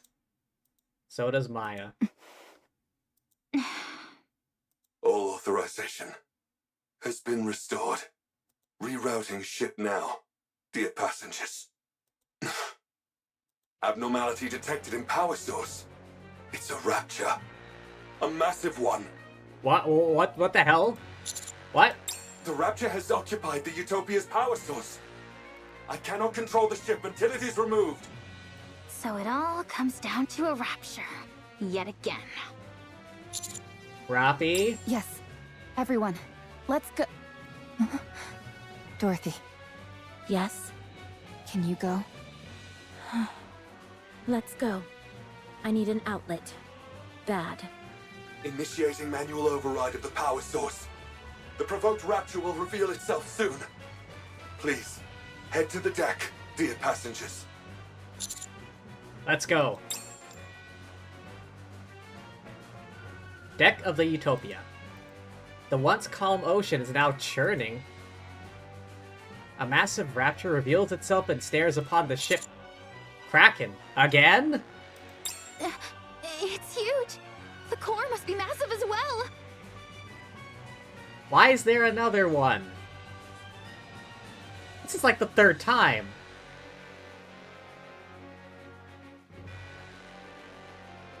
Let's see, there was the See You Again event, where there was a rapture, and they brought out the Admire to blast it to hell. There was another time with the photo shoot, and the Tetra Nikkes, and Sakura, and Rosanna, and Viper, and Ko. That was a different Kraken. Now there's a third Kraken? Let's take this thing down quick. Dorothy, Eleg. On it! Let's go.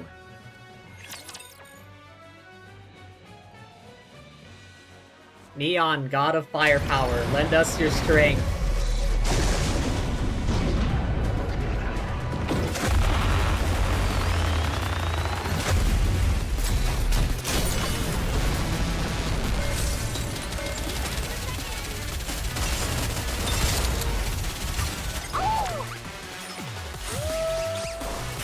Raise and rebuild are all powerful tools! Fully active! Pierce through! Go, boys! Oh, I think we won.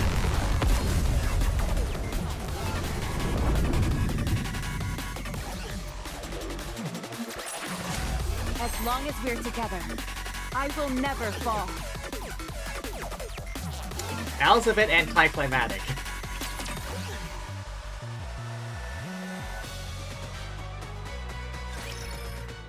After taking down the Kraken, Dorothy doesn't come out of the room.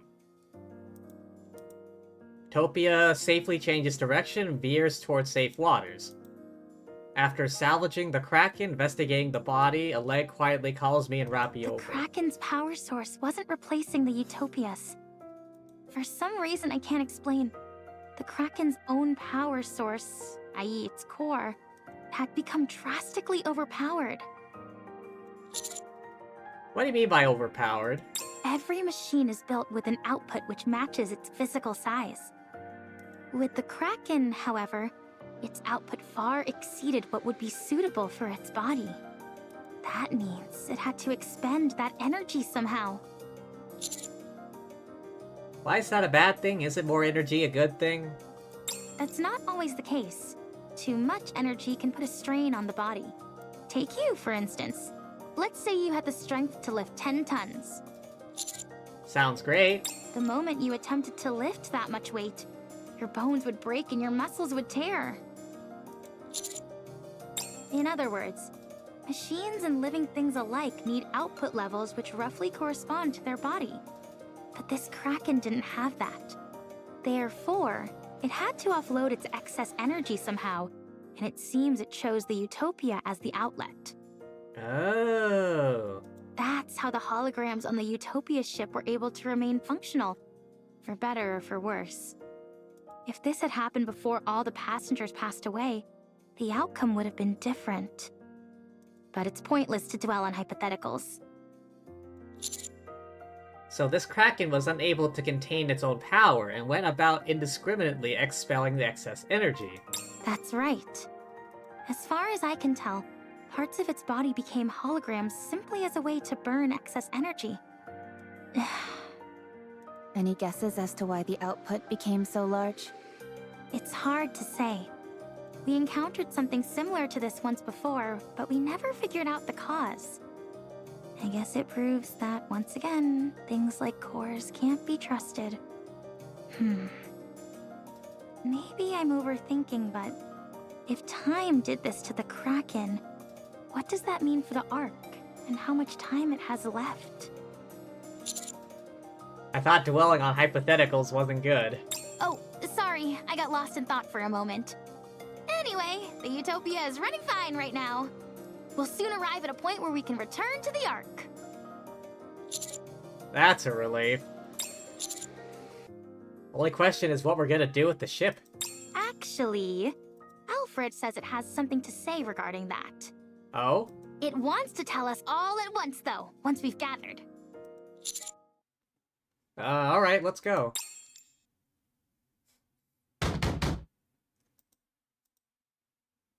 As we walk down the hallway, a loud banging on the door. Hey! What are you doing in there? I said come out! I would suggest refraining from violence, as it's hardly conducive to survival. How are you not pissed off about this? No one got hurt. All she did was knock us out. You say it like she did nothing wrong. Noisy. I guess Jan is a bit upset about being beaten the feck out. If you keep hitting the same spot, you're gonna break the door. Try knocking 10 centimeters to the right. Oh, thanks for the tip. Are you not coming out? So you're gonna beat us to a pulp and then lock yourself in your room? Don't you have any manners? What is all this ruckus? Oh, hey guys. Jan wanted to confront Dorothy for what she did, so she asked us to meet up here. Why didn't you call me? You didn't get hit by Dorothy. She did, a whole bunch. You're right, I didn't. That's because I used my words. She didn't even give us a chance to talk it out. Can we do this later? Apparently not. I said come out! Door opens. Stares at Jan. Is kicking people across the room a polite thing where you're from? I'm ready to throw you up and down this entire ship. And if you don't think I don't have it in me, try me. Come in. Dorothy turns around, walks into the room. We follow behind, with no small amount of confusion. Chairs and teacups. Okay. What is this? Drink. Okay, she sips her tea. Everyone hesitantly takes a seat and sips the tea. Oh, this, Do you like it? I guess. But you call this an apology? Wow, the aroma is really nice. Someone else who can appreciate tea. Also, again, Pepper must be short. Either that or Senti here must be stupidly tall. Assuming they're... Okay, both of them look like they're standing up straight. Assuming they're standing on level ground, like Pepper's face here is right at Senti's boob height. I've never smelled anything like it. I mean, look at that. Senti, of all people, has the right to say, hey, my eyes are up here. Good. Better with cream. Okay, Freema's a little bit taller. Her face is probably at shoulder height. I wonder what plant this is. As a survival expert, I'm sure I can take a good guess. I'm not expecting much, but go ahead. Is it a red-horned deer mushroom? No, not even close. Those are poisonous, and they're not even plants. This is magnolia. Where did you get this? You're familiar with magnolia? Of course I am, and this is no imitation. This is the real thing. You can't buy this stuff. Did you smuggle it from somewhere? I'll give you some when we land. Don't think this counts as an apology. Just finish your tea. She refuses to say sorry even once. Fine. Give me another cup. You two are like a pair of kids fighting.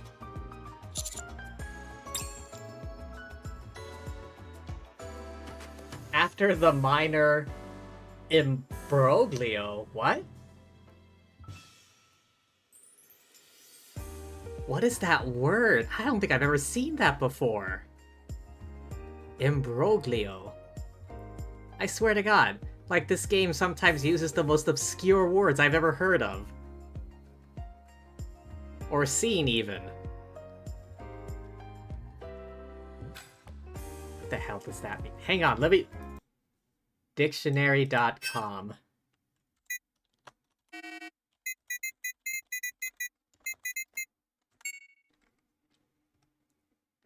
Search word or phrase.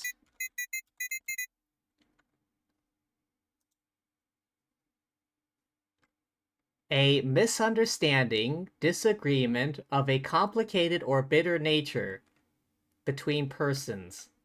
An intricate, perplexing state of affairs, a confused heap.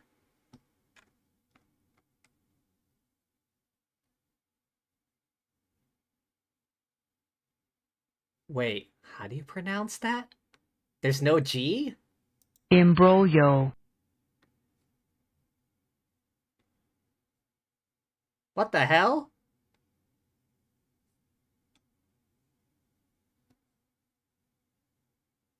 Is that an Italian thing?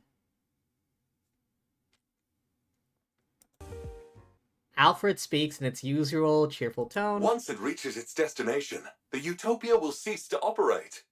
This will be its last voyage, dear passengers. What? Thanks to Eleg's help, the core efficiency has improved and the generators were upgraded. However, many of the systems here are antiquated and cannot be repaired. There must be a way. It is fine, dear passengers. Once the passengers were all gone, the Utopia had fulfilled its purpose. This should have happened long ago. Whatever needs to be fixed, I'll fix. If I bring litter along... Thank you for the offer. But you must know how difficult it is to send materials to such a remote location. This is also a massive cruise ship, nearly the size of a small city. We must put to rest those who remain in our hearts, and bless the lives of those still living. In departing, we offer our blessings to all those who were aboard this vessel.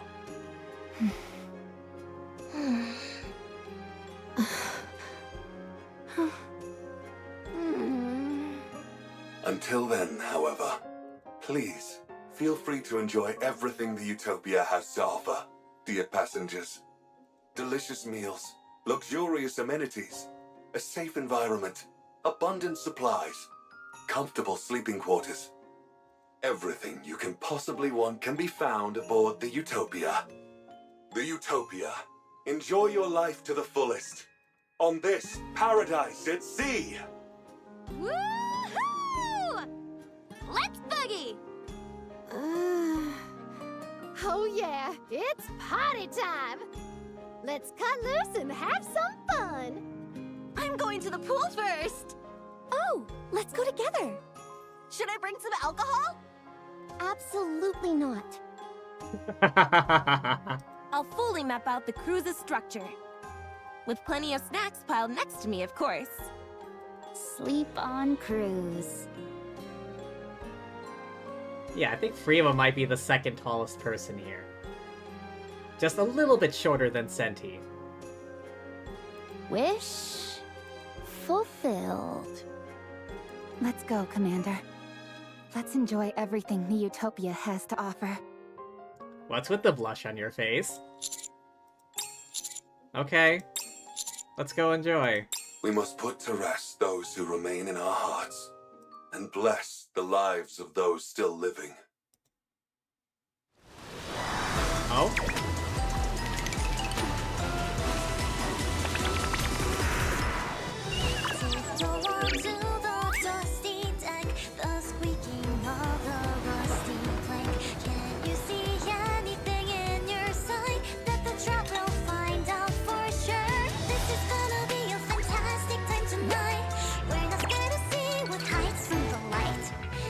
Okay. Gratuitous shot of her chest.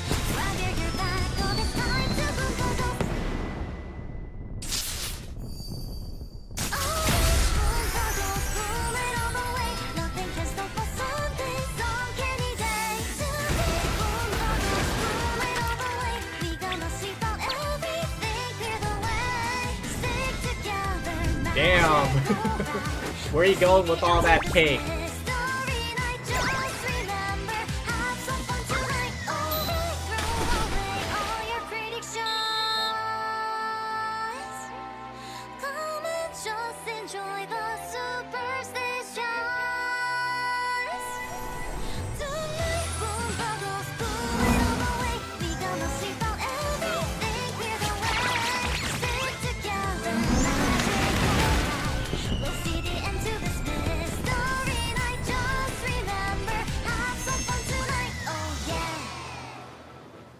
Damn, where's Senti going with all that cake, though? Party is taking place on deck.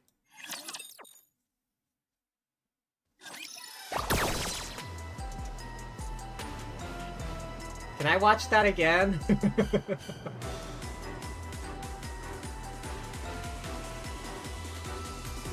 Hang on, is that Friema asleep on the deck right here? Alright. I still got a few more stage tickets.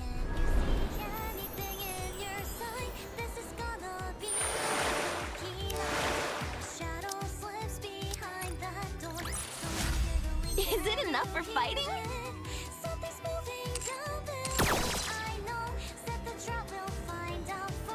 I shall proceed in that direction. You called? Okay. A few shinies hidden around deck.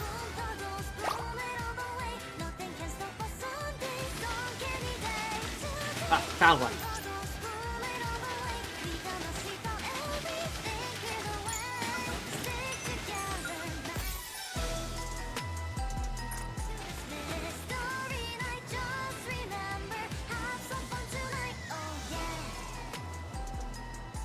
Oh, I found two. Oh, no, those are the last two. For now. Oh, hey.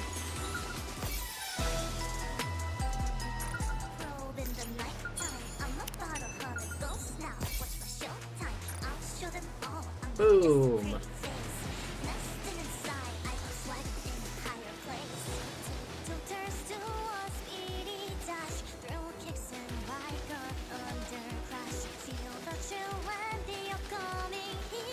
I shall proceed in that direction.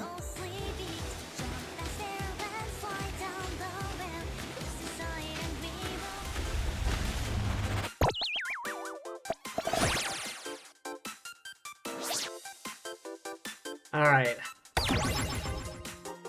I was never the best at this kind of game.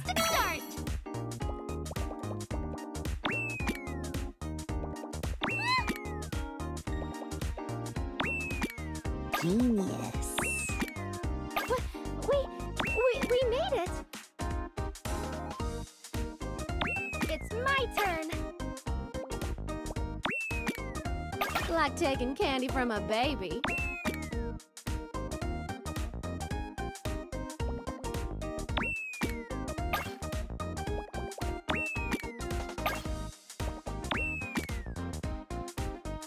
And there we go.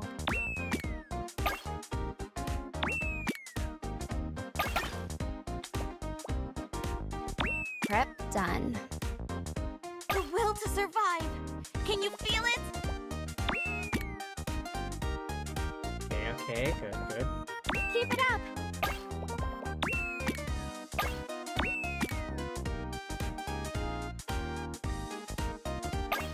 There we go. Keep it up!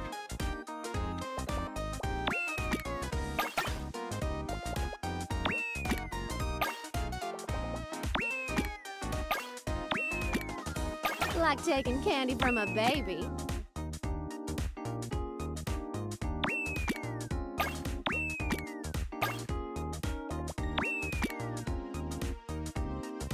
I did it!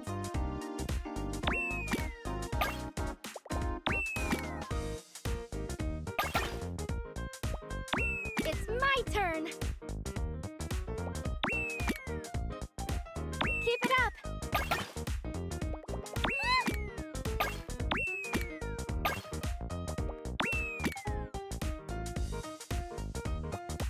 I'm on my way!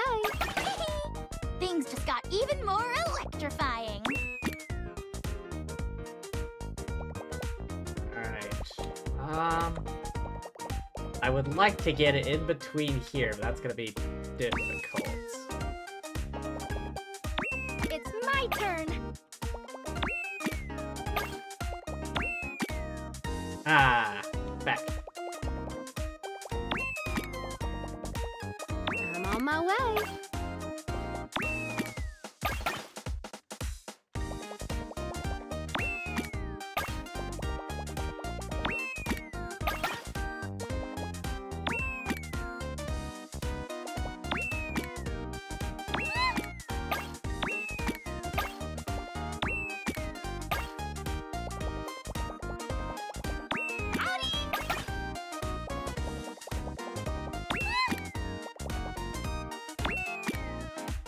I'm on my way! Yes, Commander. There we go.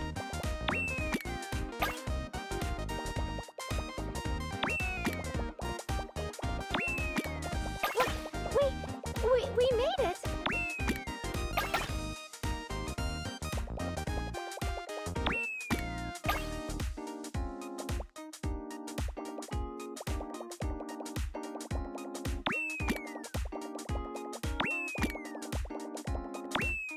The will to survive. Can you feel it?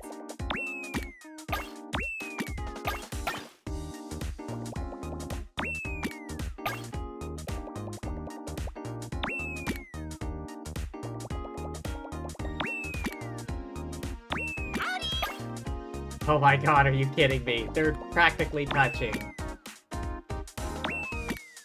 There we go.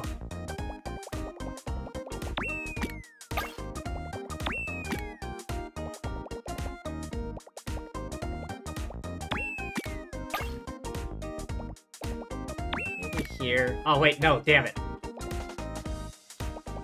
I'm on my way! I'll lead you to a safe route.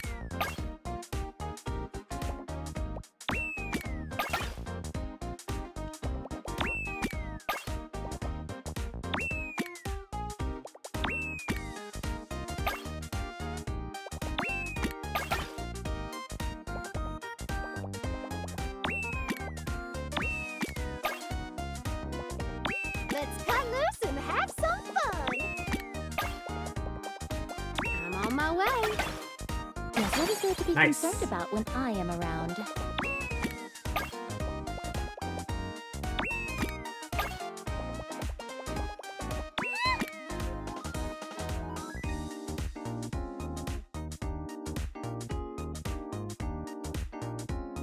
I'm not good at these games. Jonesy 2025 while not getting stuck while playing. Yes, Commander.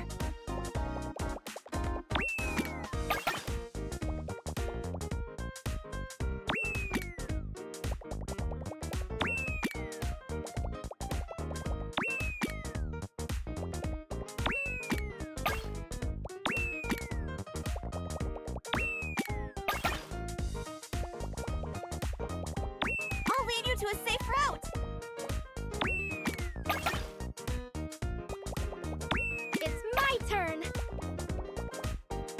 Oh, let's see if I can do it. Yes! Yes, what is there to be concerned about when I am around? Oh, if only Prima wasn't in the middle right there. Just name a troop.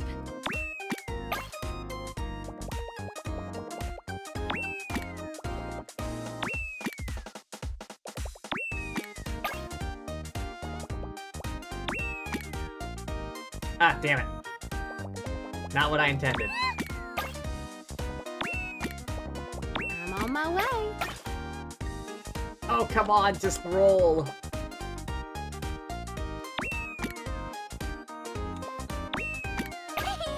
Things just got even more electrifying.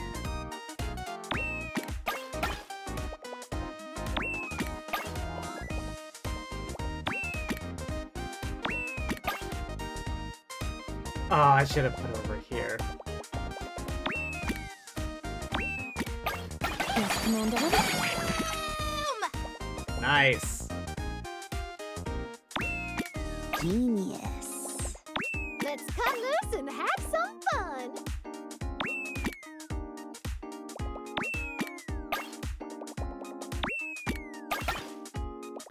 I'm on my way.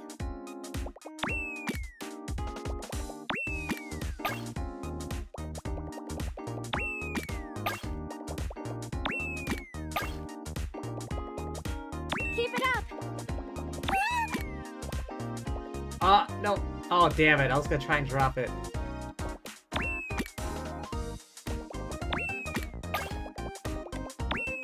Yes, Commander. Okay, okay.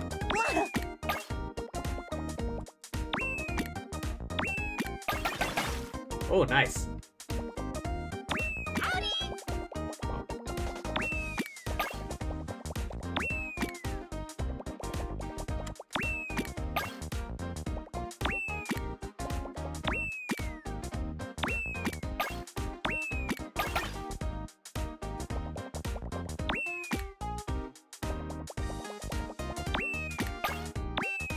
Like taking candy from a baby.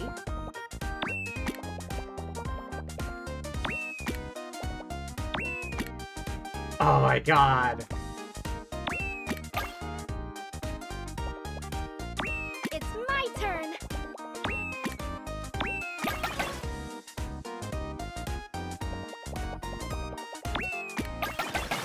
Oh, nice.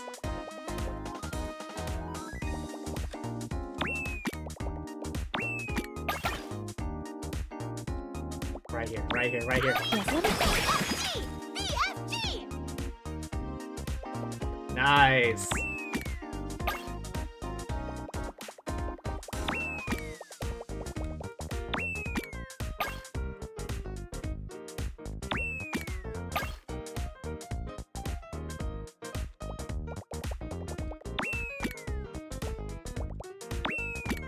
Yes, Commander. Ah, so close. Maybe if I could just give it a smack. Yes, there we go. Just name a troop. Here.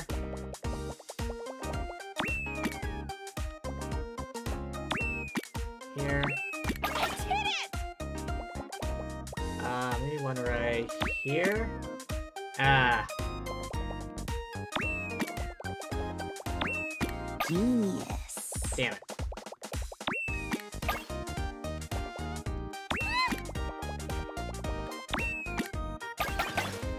Oh. Went better than I had planned.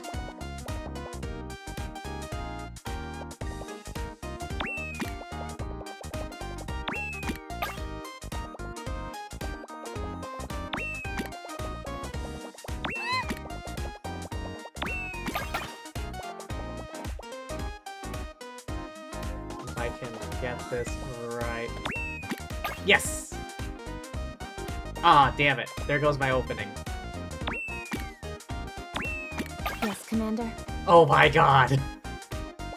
Damn it.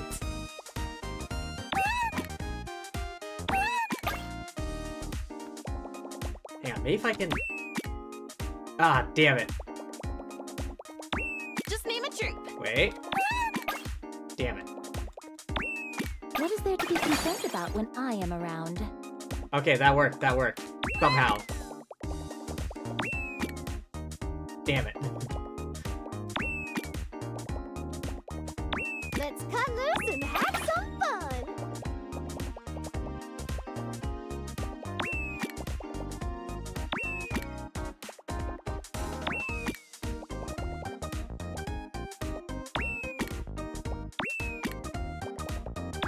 Just name a troop. Yes, Commander. Good night. I did it! Okay.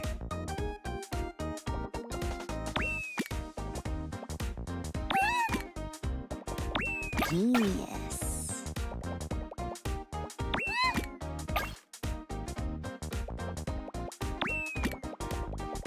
I did it!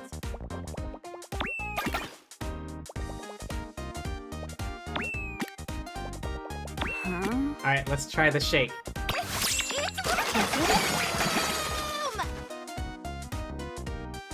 Alright, that worked, that worked.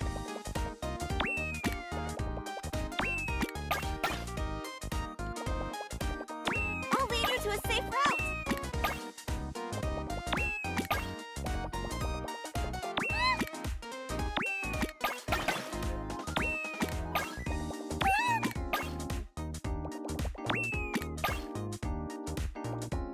Prep done.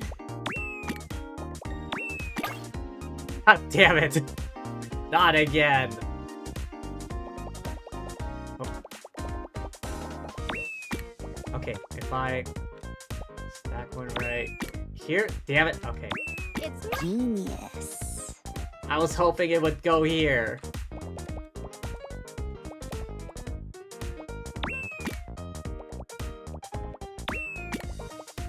Nope!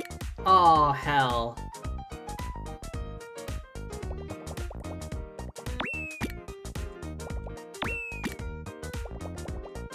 Let's cut loose and have some fun.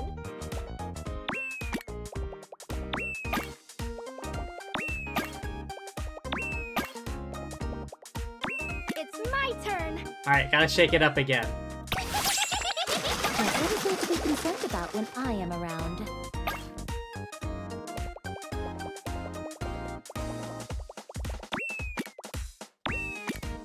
Damn it. Wait, no, this might work.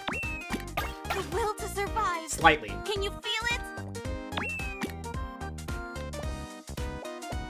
Wait, okay, then I can drop her here.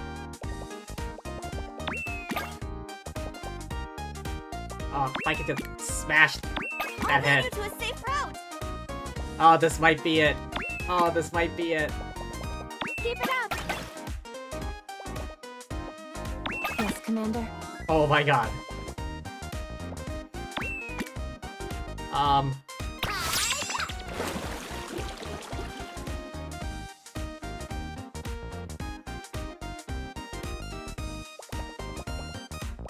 Yeah, this is it. I'm boned. Yes, Commander. Oh, I barely survived. Not for long, though.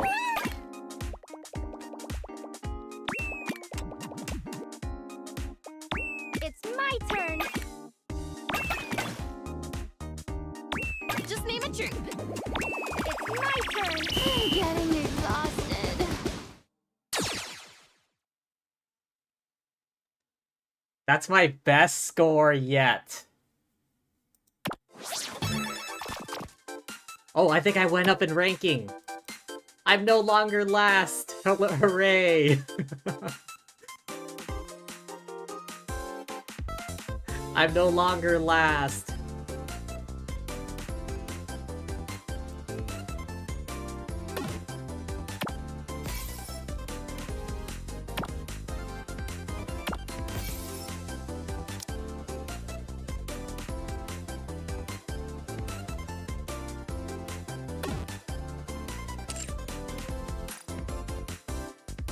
Top 6. Better than nothing. Oh. Gotta complete all of the dailies.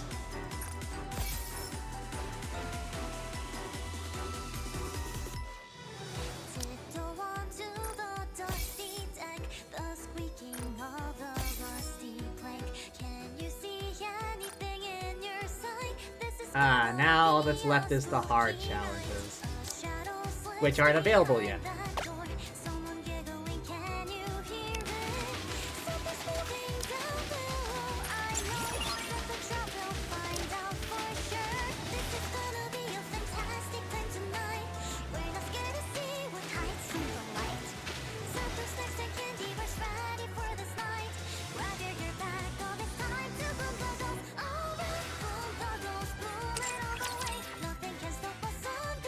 Alright, hydrate. 1 second.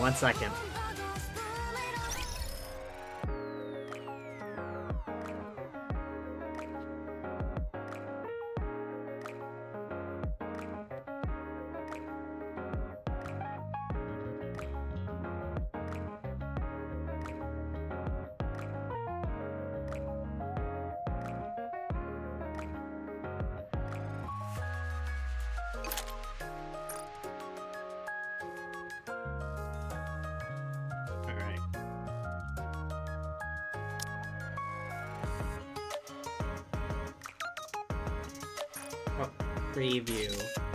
Oh, it's this. Is that safe? She has, like, an electrical outlet just sitting next to her. I hope it's waterproof.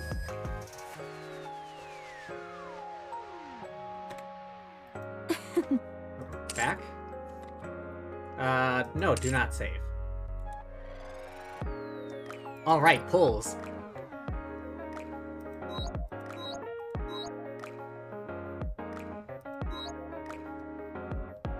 Alright, I got some tickets for this.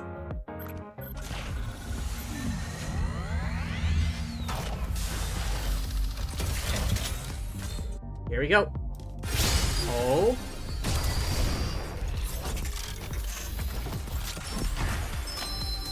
Two. Leave it to me.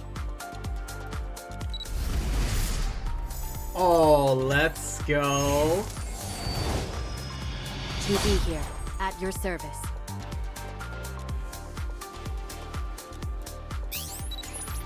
Let's go find something delicious, old-timer. Leave it to me.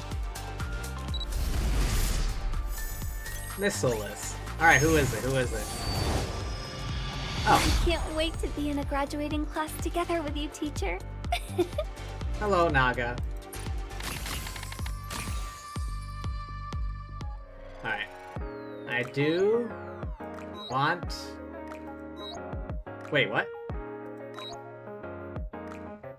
Oh, I wasn't expecting her. This is what I want to pull. A leg. The very, very sexy. And caked up. Alright, 10 pull, here we go.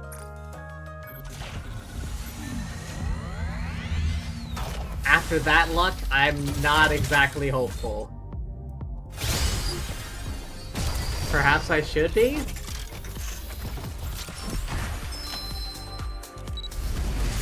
Oh, never mind. Pilgrim, but who? I'm a relic from a bygone era, so I'll be leaving soon. But until that happens, I'll do everything I can to help. Hey, Red.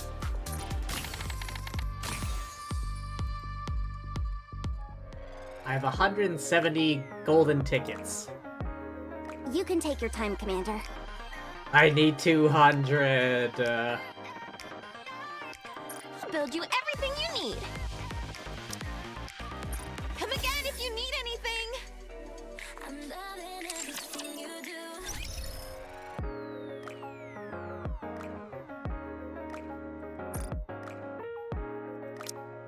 Alright, got a new sticker.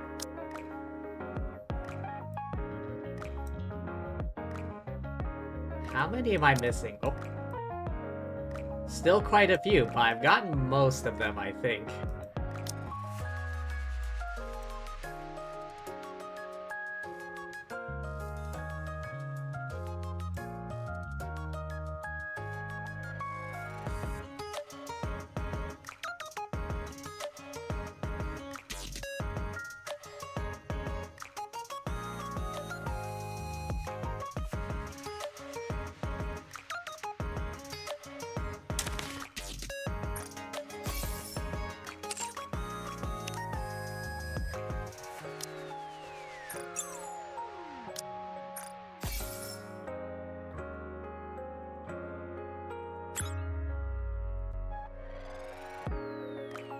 Oh, what's this?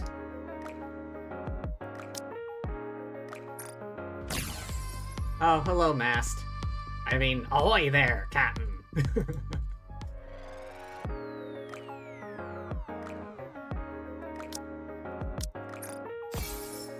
Oh wait, I want to go to the synchro device. See if I can level up anyone. Enter.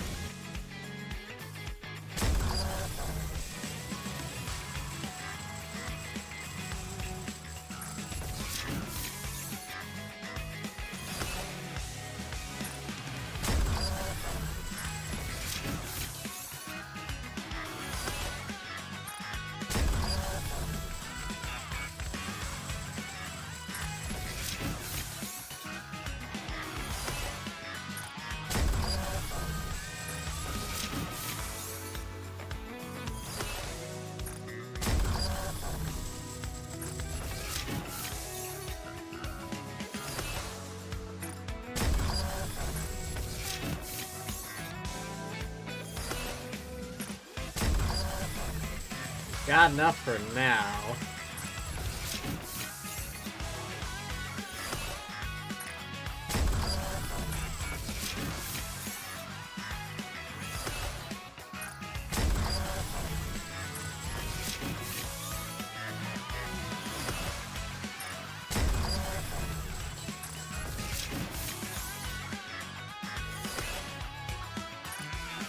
I think 10 levels is enough. What about the recycling room?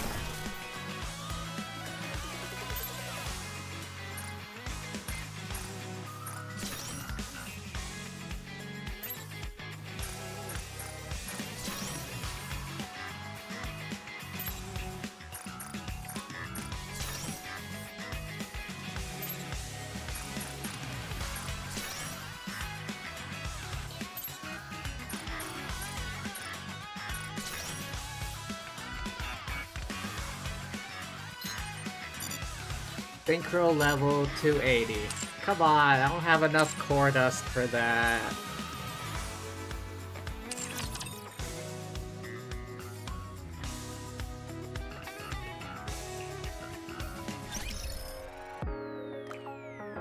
Or do I?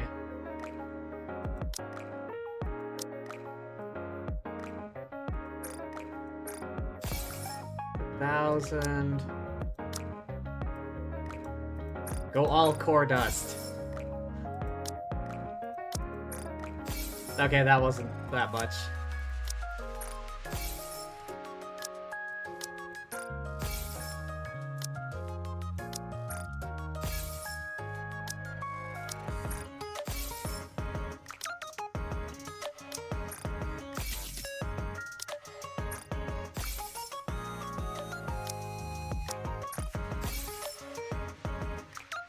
Alright, just going through all of these chests.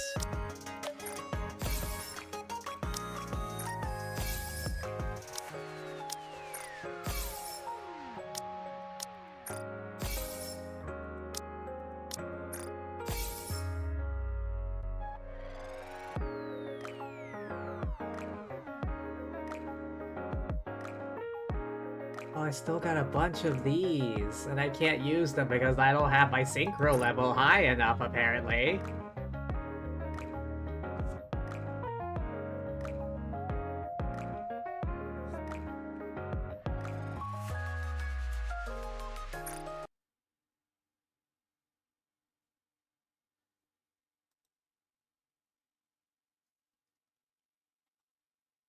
Okie doke, what next? Okay, that's all I wanted to do for Nikkei today.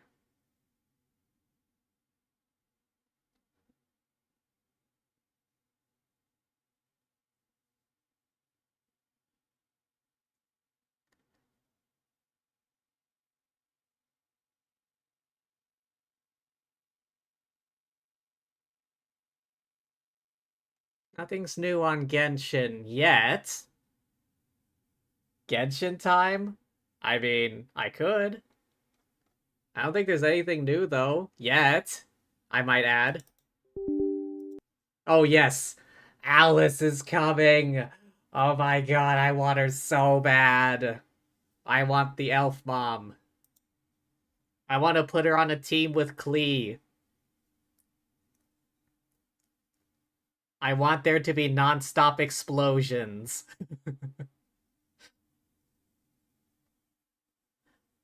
I think she's also Pyro. The level 90 chess boss. Is that what you need? I haven't checked yet.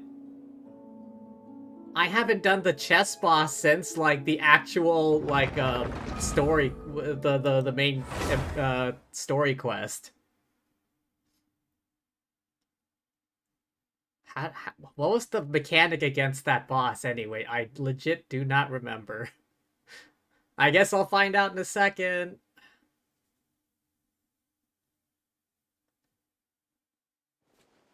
Alright, let me just adjust my stream category and title.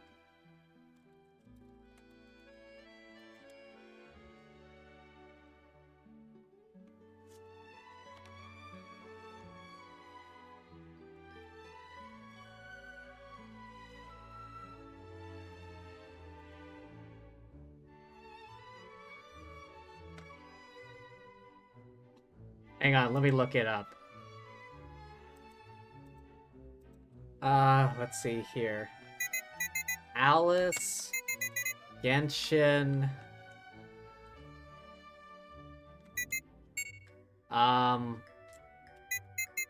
Ascent.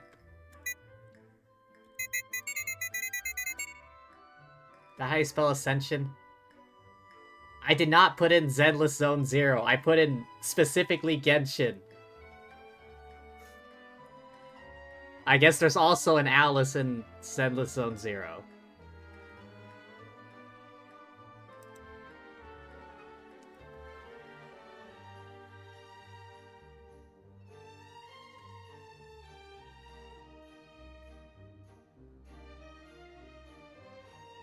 Wait a second. I didn't pay attention before. I knew she had a pyrovision, but I didn't look at the design of it. What design is that? It looks a bit like Mondstadt, but it's also, like, within this pendant thing. Expected to release in 6.0.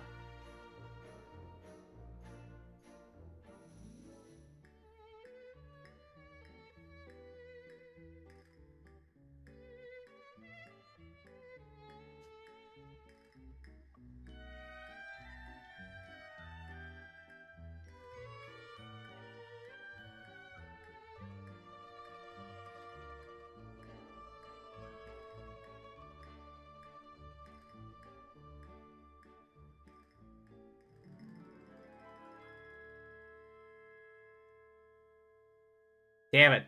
No one knows yet. I think it's still too far off.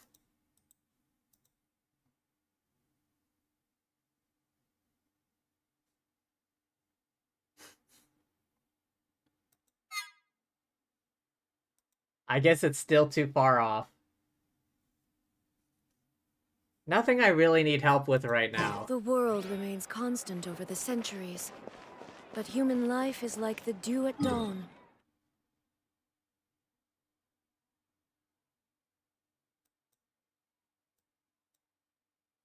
Oh, damn, what ascension materials would Alice need? Wait, also, where the hell is Nod Cry? Where should it be? It's in the north.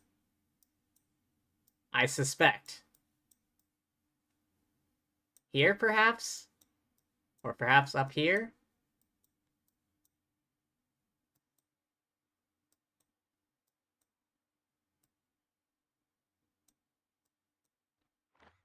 We can't pre-farm for her because we don't know what she needs yet.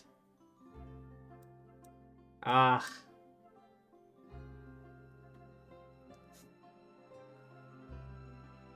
Think she's like the one character I want the most right now. The chess pieces? Oh well, I may as well give it a try. I haven't been there in forever. Unresolved chess game.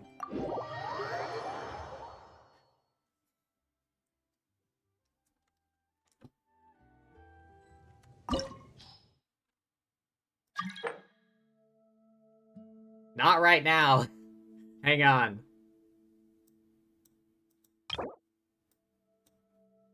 Okay, here we go.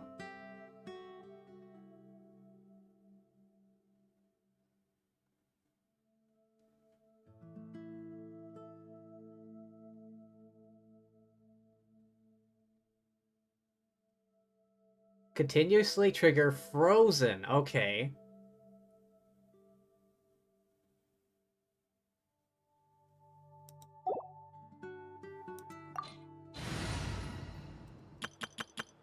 Alright, let's go. You want frozen, you got frozen.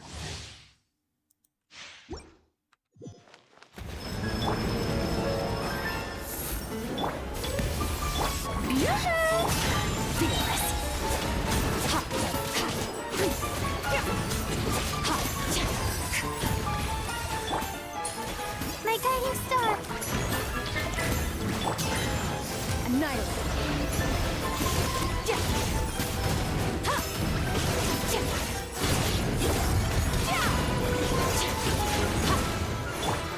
The night is cold. A little elusive! We should present a united front. My guiding star! Good thing for this tanky-ass shield.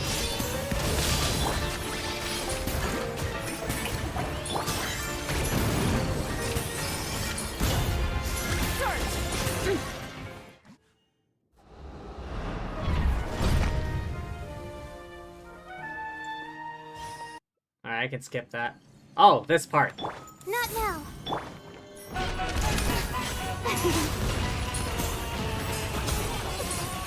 Where's the bubble brigade? So brilliant! My guiding star! A dash of frosting! A burst Oh, of this is sweetness! all getting rather dreary. Lightning! Golden song! Annihilate.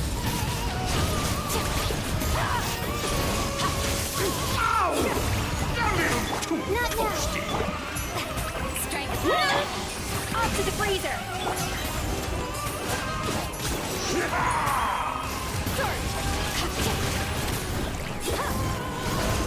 Our the queen? performance has yet to conclude. A dash of frost! I dance for you, my dear.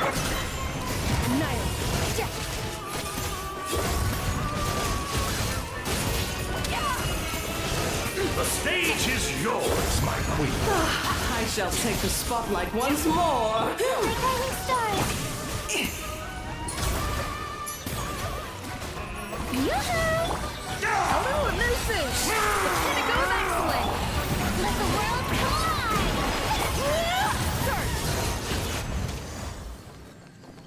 Oh, I did it.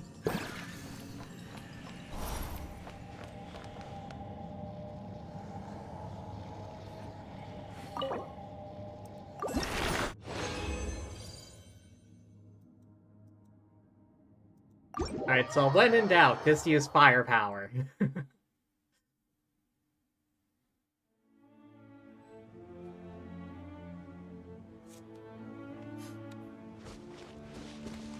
Wait, oh, I'm also gonna need to stock up on pyro chunks. How many pyro chunks do I have?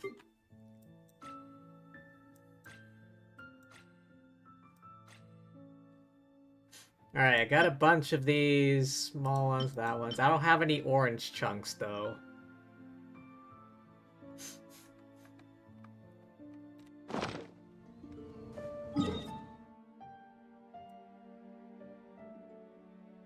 Alright, pyro enemies, pyro enemies. Pyro flower, where are you? I need to beat you up. How many can I get from that one?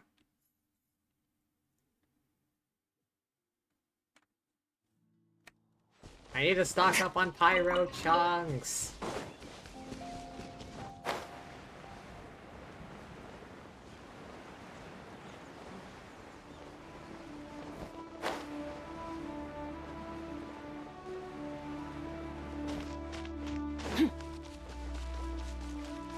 Ah, poor flower. Never saw it coming.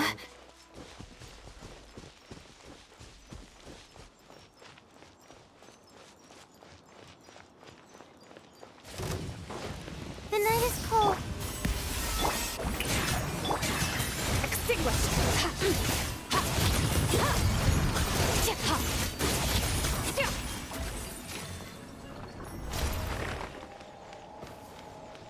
Easy.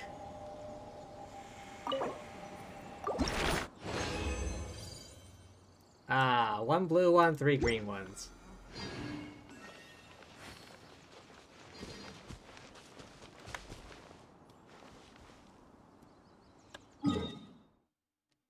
Will the pyro cube give me any more than that?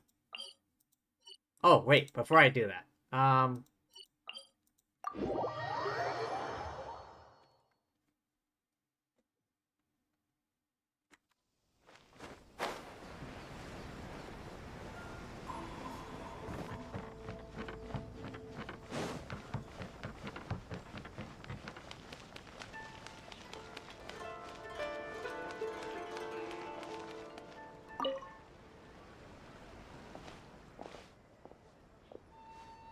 Ah, just like that, she's left.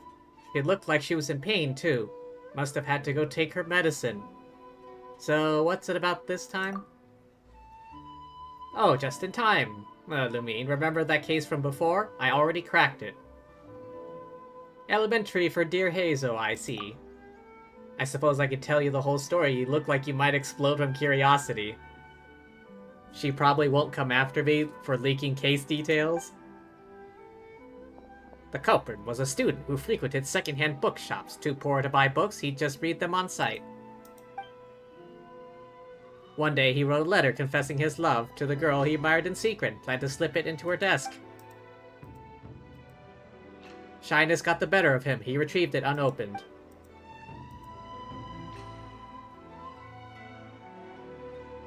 Dejected, he began to head back home. On the way, he wanted to crumple the letter into a ball and toss it, but he couldn't bear to do that either, mindlessly fanning himself with it. Secondhand bookshop. Distract himself from his problems, decided to head in and finish the novel he'd started reading a few days earlier.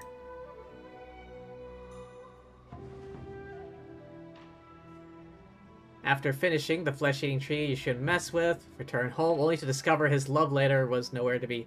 Oh. He left the letter stuck inside the book. Accidentally used his love letter as a bookmark while reading.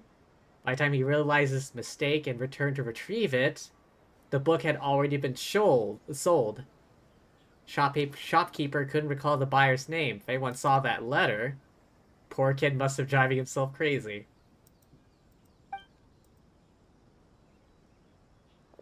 Modus operandi he read about. Don't know if it's because he actually really talented due to the book's meticulous detailed descriptions. Inazuma City's been so safe lately, no one bothers with basic precautions. He succeeded. Used criminal techniques in the book to conduct numerous break-ins and threw all of Hanabizaka into chaos. Initially pretty minor, only Dushin were assigned to the case at first.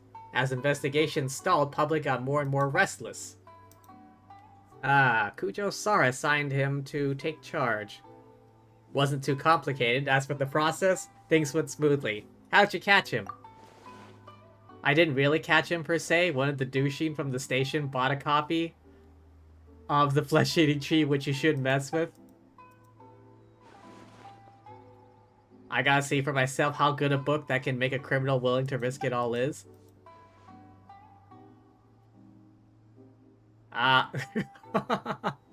Seriously? That one Dushin was the one that bought the book. Picked a time when classes were about to finish, intercepting our little criminal on his way out. Didn't even try to run. Turned tail, was about to bolt the second he saw me, so I just said, "If you run, I'll show the letter to your crush's desk mate." No sooner than I had finished speaking than he meekly surrendered. Hazo, you're terrifying. It was a bluff. I never actually followed through with something that low. Crime is a crime. Crime comes with consequences. He'll have to take responsibility, pay all restitution. He was a bit too good at it. Crime novels that romanticize crime end up desensitizing people.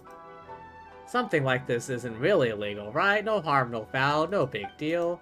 Once ideas like that start worming into people's minds, they might unknowingly turn to fools who cross the line.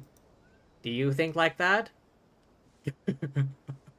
Nuh-uh, absolutely not. Yes, constantly, right now even. I'm tempted. I'm ever so tempted to take this option. But no, I'm a good citizen.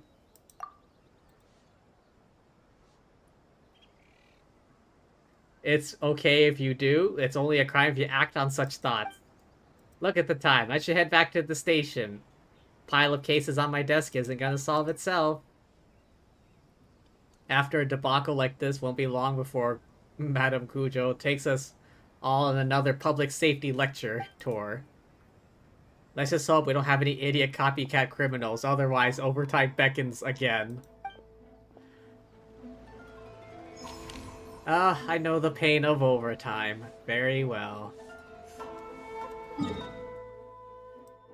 Alright. Back to the cube. Come from? And where are we going?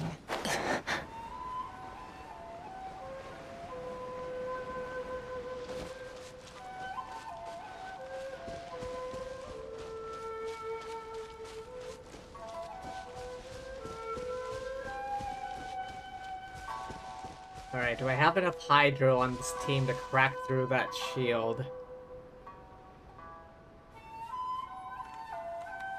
Will the Bubble Brigade be able to hold out?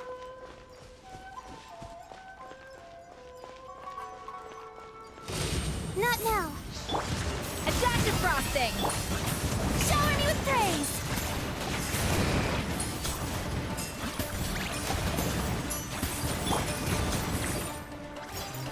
My guiding stars.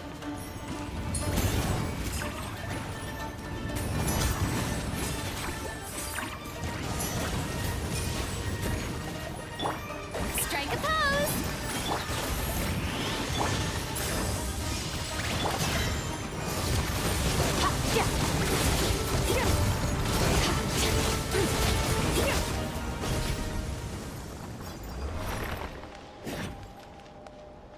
That was almost too easy. Ooh, 2 blue chunks.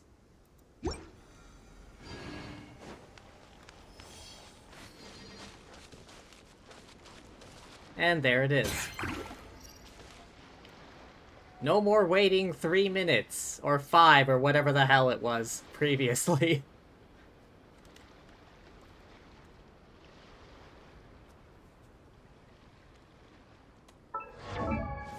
Oh, I still need to Ascend Kirk one more time. Skirk one more time.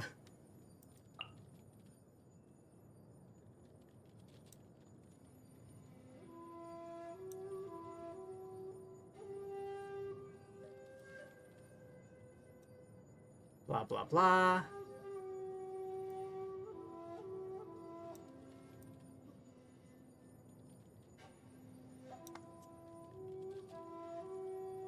Wait.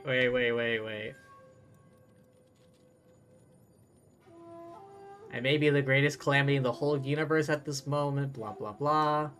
Strength is what I have always pursued, one that lets one tear through any lie and manipulation. Having come this far, I find myself struck by one worry. I might someday get bored. After seeking the strongest warriors the universe has to offer, there may no longer be any further strength for me to seek. This is literally like Saitama. He becomes so strong that every fight becomes boring because he finishes everything with one punch. This is like literally Saitama's story, except not villainous.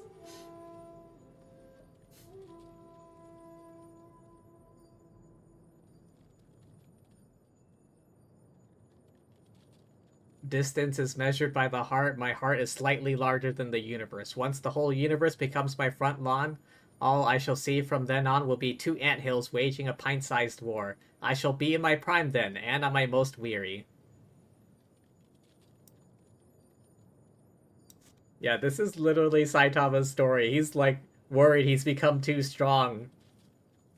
And that he'll never, like, find any more, like, excitement in life, because he ends damn near every fight with a single punch.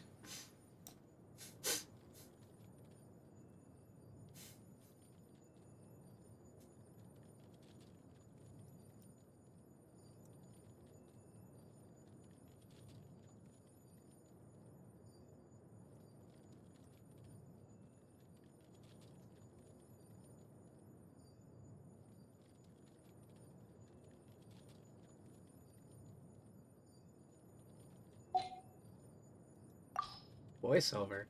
Something new. Who's Nicole? I wonder if becoming human was an evolution or regression to her. How did it feel, witnessing the self-destruction of her species firsthand? I considered asking her these questions when we first met, but given her personality, I thought better of it. I think I'll just leave her alone to work on her sculptures. Who's Nicole again? Will of the Moon. I once saw the 3 moons of Tevat when I was passing through the false sky. 2 are utterly destroyed. Their lifeless remains drifting aimlessly through space. The one that remains intact shows no signs of life either. But its will has not faded completely. Maybe there's a chance that one day, a glimmer of truth will emerge in the false sky. A truth belonging to this world alone. Ah. As the sustainer of the world's borders, she tolerates my presence. But she did make me promise not to interfere too much with this world's affairs. That was fine by me, but I had to know the reason why. She said many ecologists find it emotionally overwhelming when they observe the animal kingdom Sustainer and see of the world's borders. And the prey fleeing. But they'll never interfere in the process. On one of the times that we met, she urged me to listen to the voice of my heart and learn how to enjoy my present life. She was being sincere and showing she cared. And for that, I ought to thank her.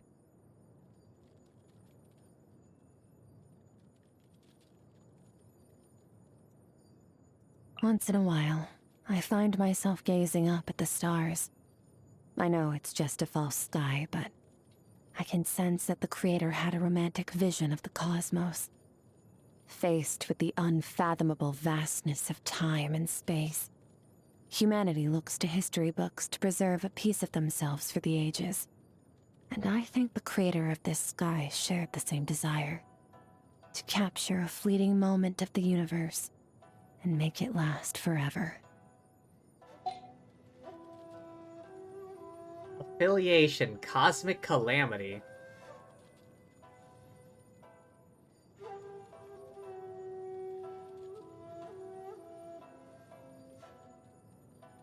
Seven Shifting Serpent, Cryo, Constellation Crystallina.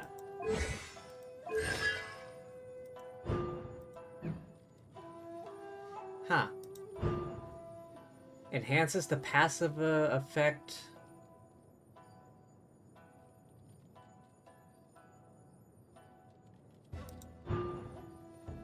After unleashing her elemental skill.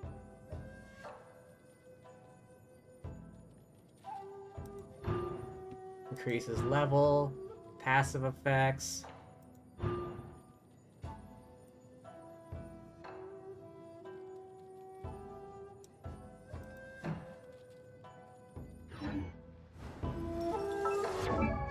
Hang on, does anyone else have new voiceover things? About Lenny, Lynette, Navia, the Knave, Charlotte, Escoffier.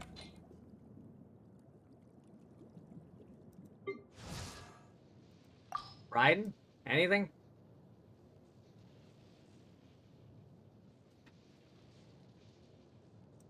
Harborum. Oh, you mean, Mawika. No voice lines.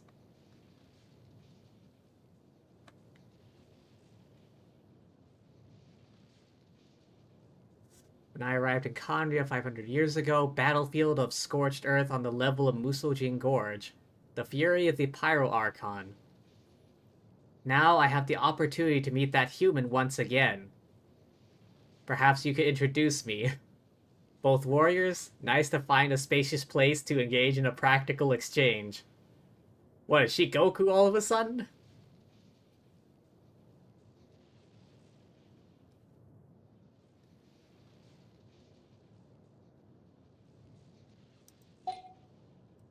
Hang on, what does Mawika have to say about...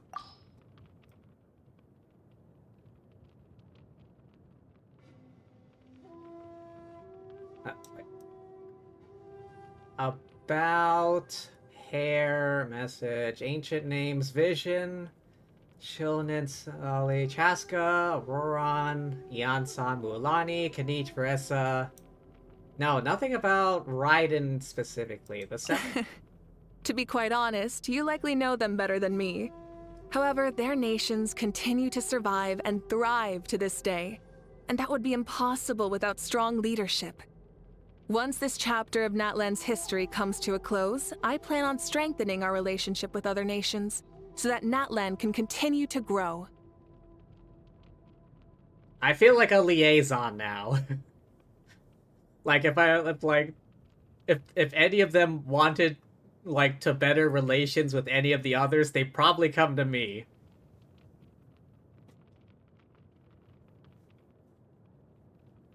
Like, I'm probably one of the few people that knows Raiden, like, personally.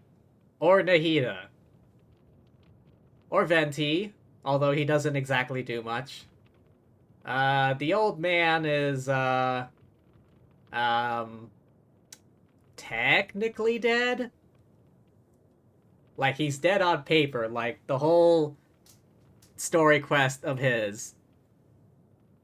Isn't he, like, officially dead? I mean, he's still, like, isn't, like, his Morax form, his Rex Lapis persona dead?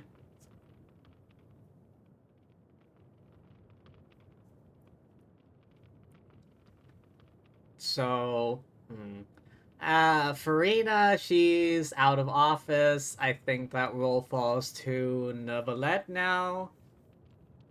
Who I guess we can get in contact with. Maybe. I don't know how he feels about the others.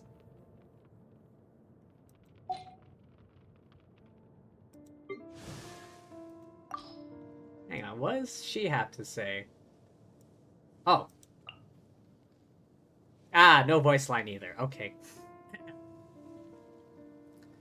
The Abyss manifests its power in a manner that is most devastating to the place in question. In Sumeru, it was forbidden knowledge. In Natlan, monstrous creatures.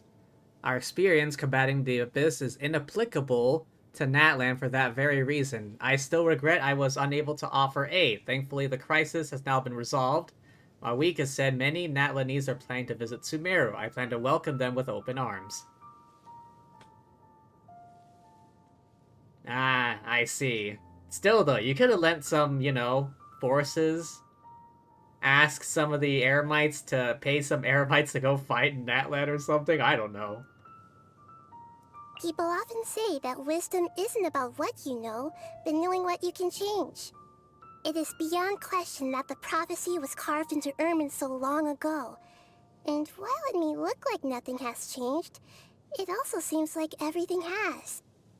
I think we both know her to be smart enough to turn the fate of the world around.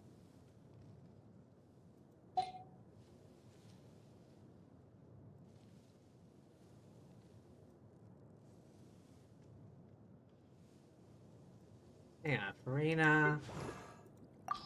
You have anything to say about the others? Not really.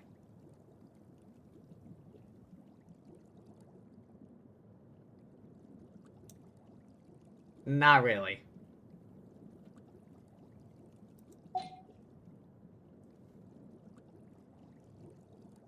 Let's see, I think I already checked Skirk.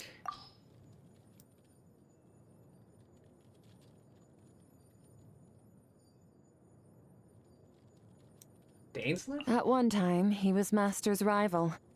At another, they were best friends, apparently. I had hoped he might give me some more information about Master.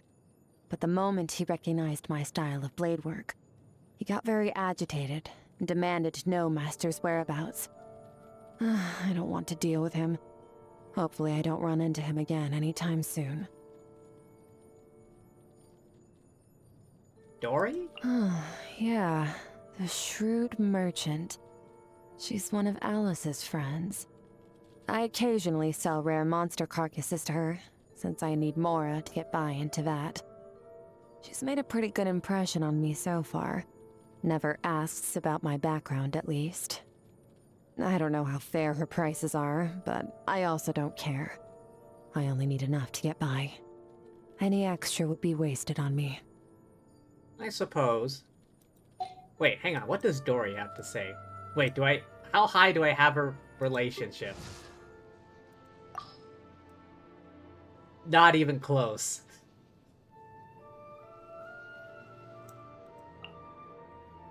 Rex Lapis. Elu. Alice? Kirara, Varessa.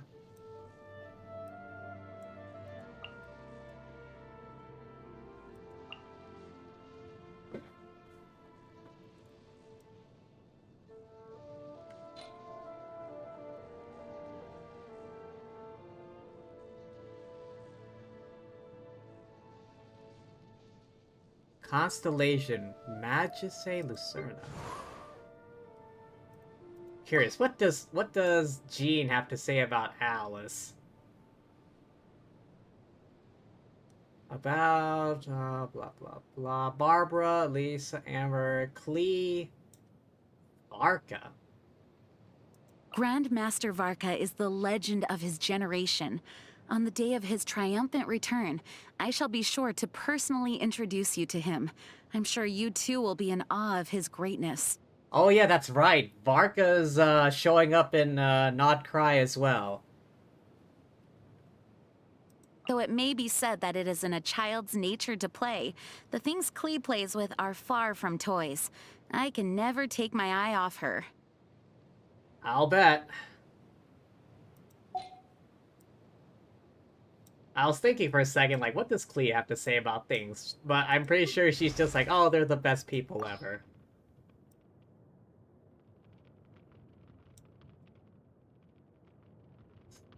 My mom and dad are the famousest travelers in Tibet. Mom writes the Tibet travel guide, so all the restaurants and hotels in the whole world care what she thinks about them.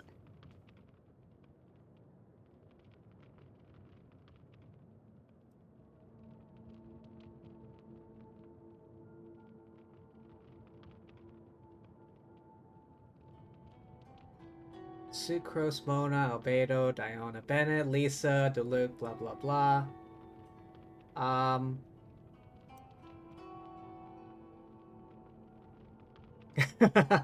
Alice owes me a shit ton of more for watching over her little terrors.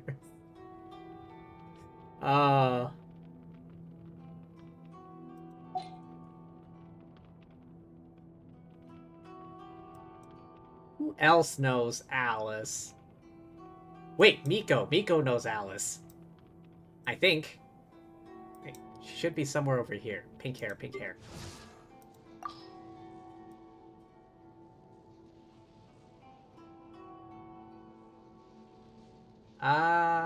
Miko, author, blah blah blah, about Raiden, Ayato, Ayakas, Ara, Yoimiya, Ganyu. Ganyu? Now that you mention it, it's been a while since I last saw Ganyu. Before the Sakoku decree came into effect, the two of us would often meet to discuss bilateral relations between our two nations.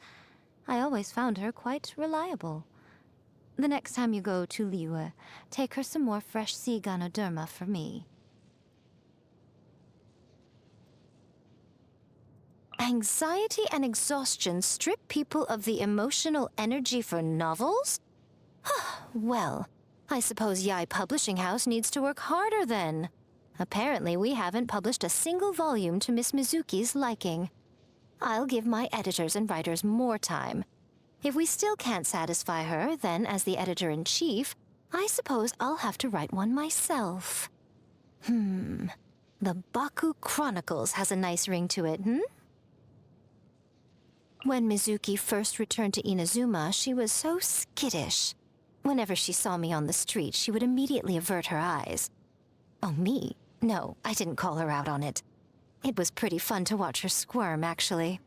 Sometimes she would turn back to sneak a glance once we passed each other.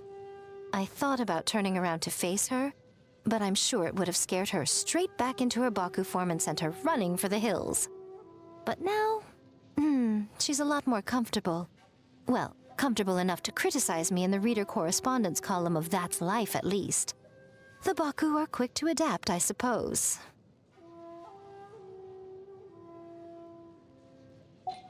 All right, now I'm dedicated. I want to find anyone who knows anything about Alice.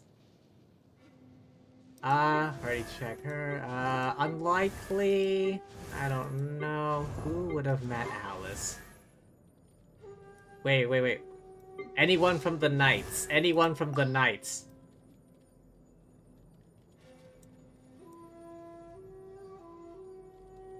About Mika, Yanfei, Barca. What does she have? The Grandmaster. He doesn't like to beat around the bush and has no care for rumors or trivial matters. A good guy, I guess. I sparred with him once, which ended in a tie, but his relaxed expression and leisurely attitude clearly indicated that he had been holding back the whole time. Such indignity. I will not let it go.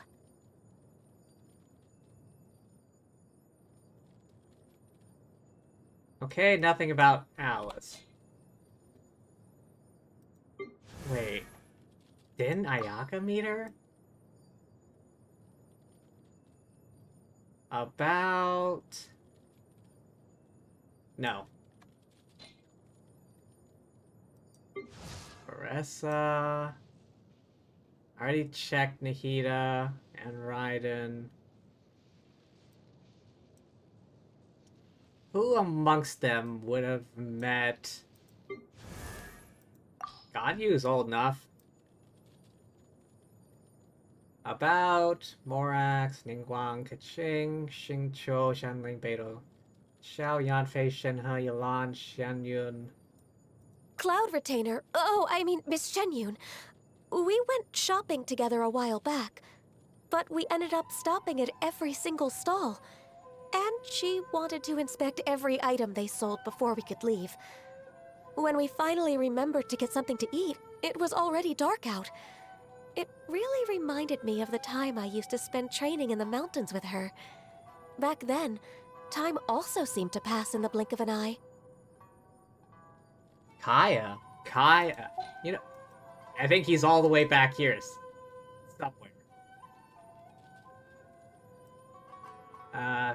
Kaya. Here. Josie Montana McCoy. About... Oh. Feck. I have no friendship with him since I haven't touched him since, like, the very beginning of the game. Okay, Jean, Lisa, Amber, Deluxe, Cleo, Beto, Diona, Varka, Official, Noel, Rosario, Sucrose. No.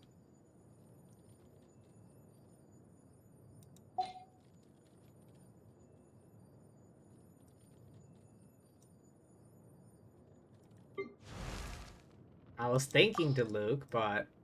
Nope. Kaya, Lisa, Jean, Mona, Varka, Eula. Nope. Official?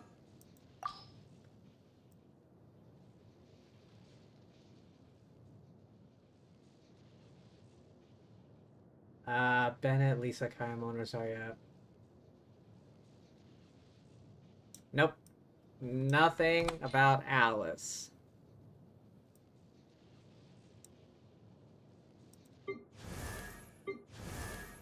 Off chance?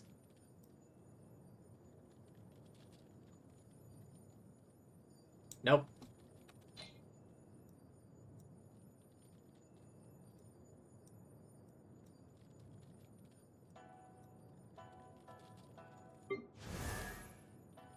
Maya Alki Tuttle. I mean, as a journalist, she might know something. Navia, Linny, Lynette, Claran, Wrightsley, Emily, Shiori, Femine, Novelet, Felina, Escoffier. Nope.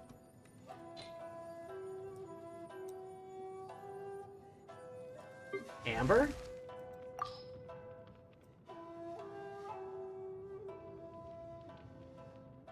About Jean, Lisa, Kaya, Bennett, Cleo, Bale, Noel, Yamika. Nope.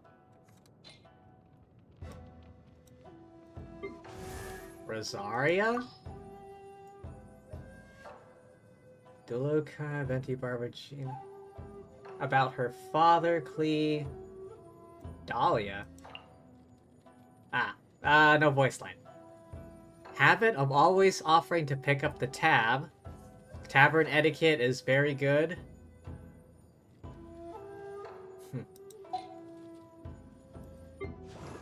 Barbara?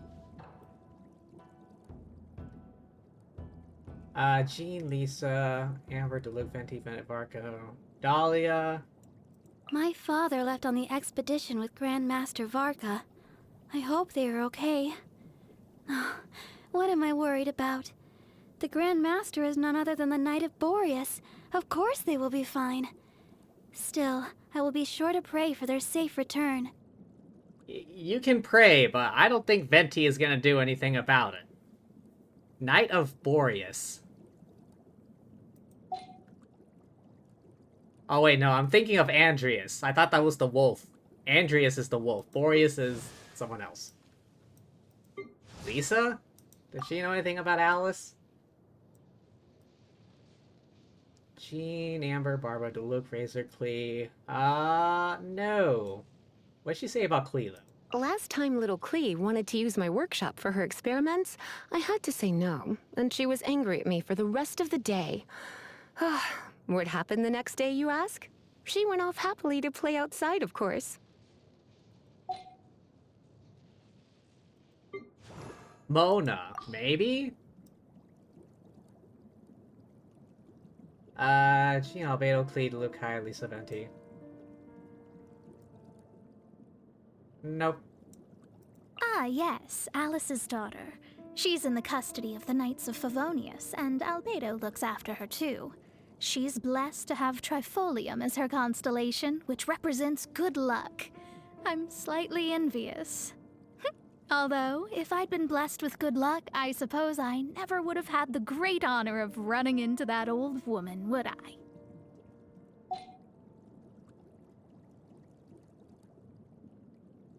What about Lisa? I think I missed that one. think I missed that statement of yours, that chat of yours. Okay, I already checked Lisa, I already checked Jean. Oh, right. Dory did have something to say about Alice, but unfortunately...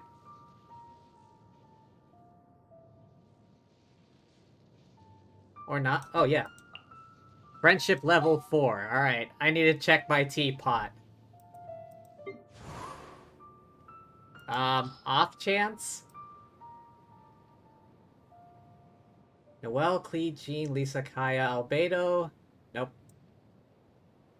Jean has put her into solitary confinement so many times. But every time she's let out, it's not long before she's back in trouble. Something tells me she hasn't done much introspection. I told her I'd make her a bouncing, dancing Jumpty Dumpty that is also safe. But to date, there are still a lot of problems with the design.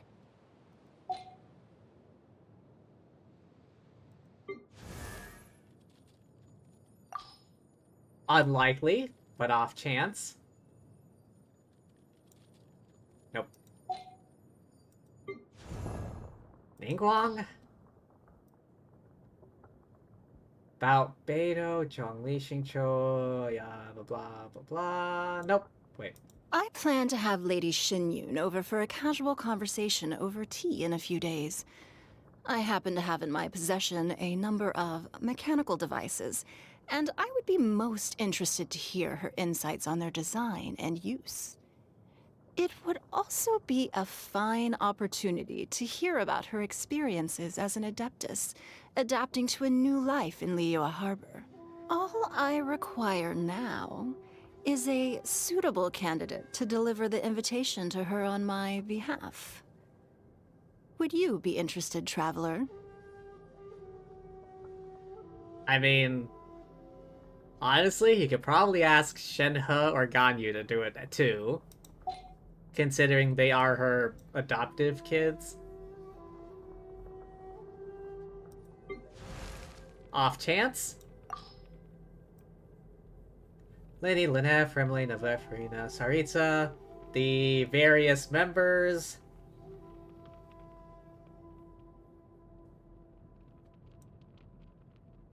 She is a very special harbinger. Pose her a question, and the answer you receive will be entirely unpredictable, if she sees fit to give a proper answer at all.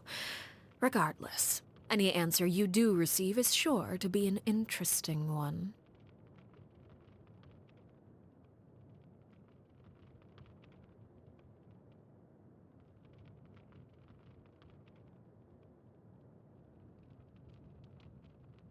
He is very powerful, and that power comes with a high level of responsibility. However, I believe him to be someone worthy of respect, independent of the power he holds. Ah, poor Capitano. He was a hero.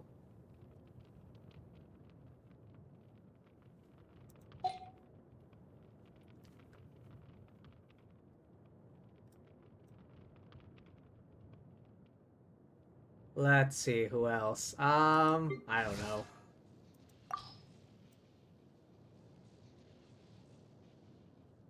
Zhongli, Beidou, Ningguang, Xinyan, Baiju, Zhanling, Xingqiu, Xiao, Ganyu, Yanfei, Yelan, Lanyan. About the animal Archon, what? Since Rex Lapis left us, the question of Liyue's future has been on my mind constantly. In addition to reviewing his own past deeds, I've been researching the other Archon's modes of governance too. Mondstadt's god is the one who baffles me the most, though. How exactly do any of his actions contribute to the longevity of Mondstadt? It's completely beyond me. He's very hands-off. That's for sure. He spends his time drinking. And drinking. He very much believes in freedom.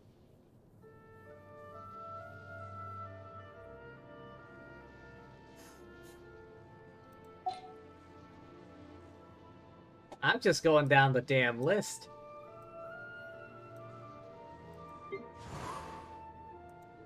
What about Bird Mom here?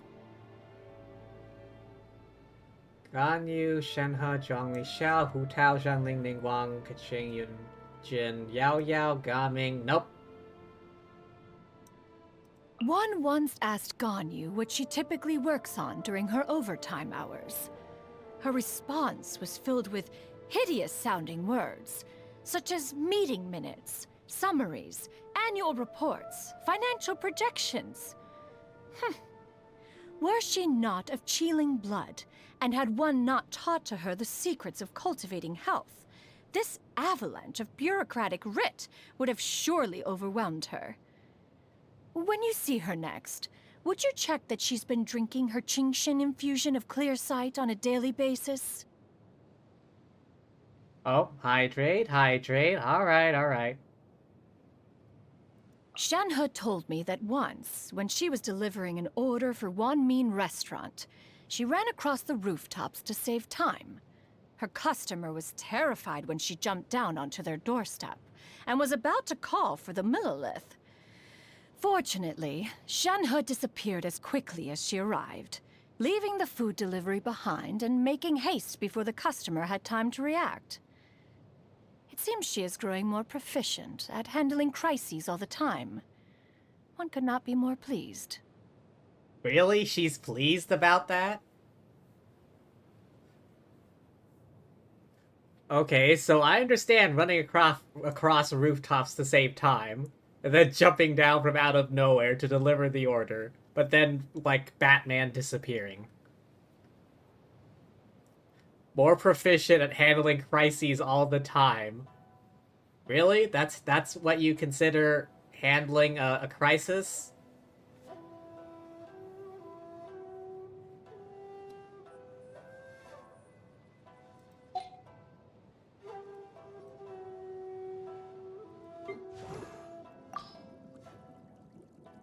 Alright, let's see. Ningguang, Ganyu, Kaching, Yanfei. Blah blah blah.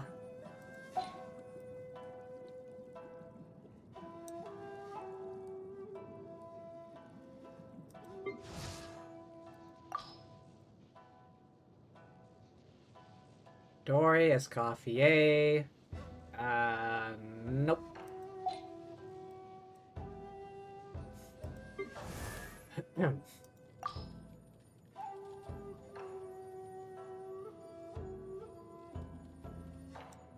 Mona Magistus, the astrologist. Her astrology column in the Steambird is well known among Ratawa's scholars.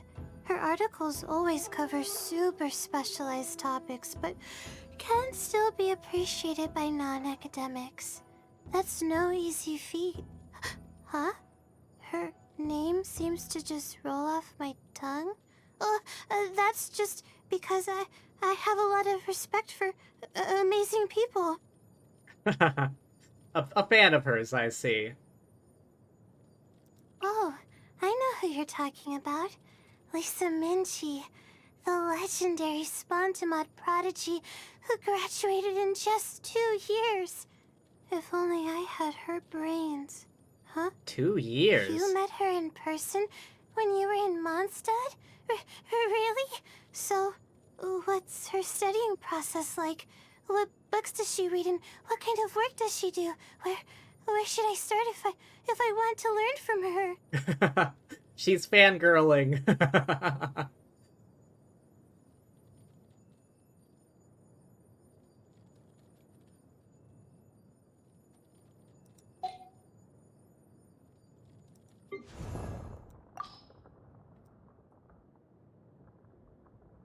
Okay, let's see. Clarence, Charlotte, Shiori, Farina, blah blah blah.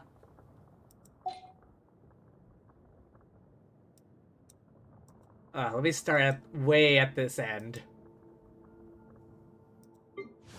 Kirara, maybe? Who knows? Ah, damn, there's a lot. About Miko, Raiden, Heizo, Sara Ito, Linny? Chiori? I understand Chiori, but Linny? Chevras? Who knows?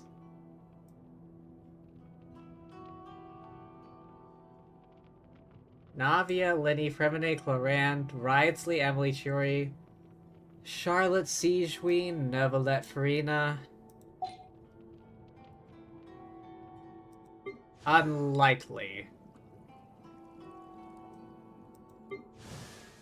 Who knows? Nope. Did I already check Mika? I think so. Remine? Don't think so. Probably not. Aoife? My bro? My dude? Bennett. Who knows? Maybe. Let's check.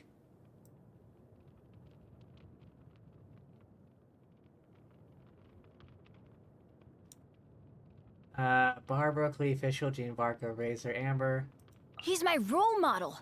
Talk about team leaders. He's the Grand Master. Leads the whole darn Knights of Favonius. How incredible do you have to be to do that? Recently, though, I've been thinking that having a smaller adventure team isn't such a bad thing after all. I mean, if things got too busy in the team, I'd have no time to look after my dads in the guild, would I? Yeah, things are fine the way they are. Okay. If you want to believe that. Toma, Shinyan. We checked Kaya, I remember that. Yao Yao? Who knows? Shanling, Chi Chi, Baiju, Ganying. Nope. Xianyun. When I went to look for Master the other day, I found her chatting with a very elegant-looking lady.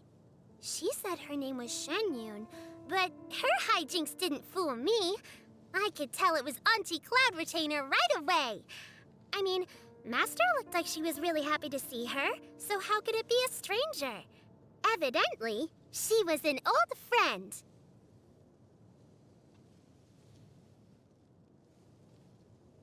Yanfei takes that huge legal codex everywhere, even when she comes to pay Master a visit on her days off.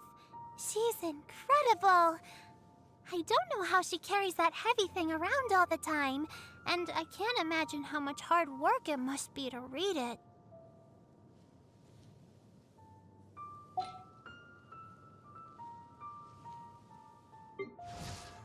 Ara. Has Alice ever broken any laws in Inazuma?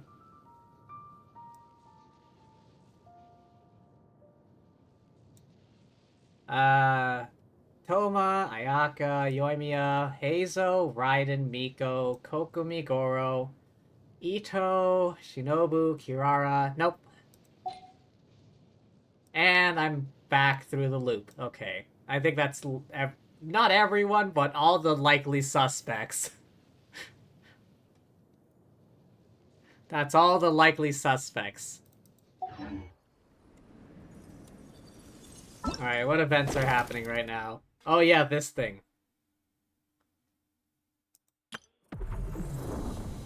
Oh right, this thing. How the hell do you get 87 seconds? 2 days left. Wait, Sayu, really? I still haven't found her? Or haven't bothered to find her? She can't be anywhere other than here.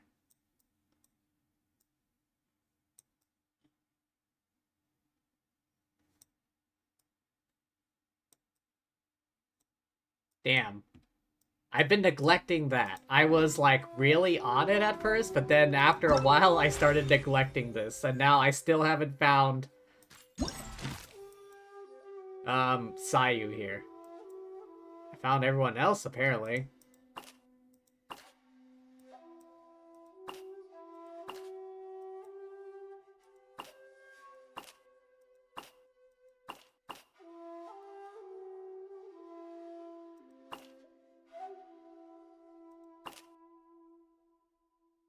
Ah, yes, the puns.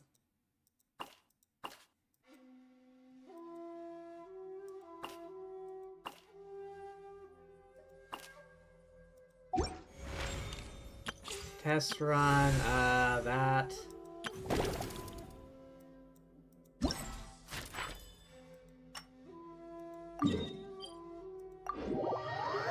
Alright, let's try this out.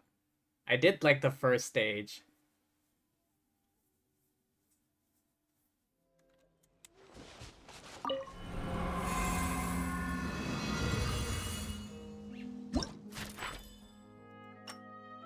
What's this? Icy shot, okay.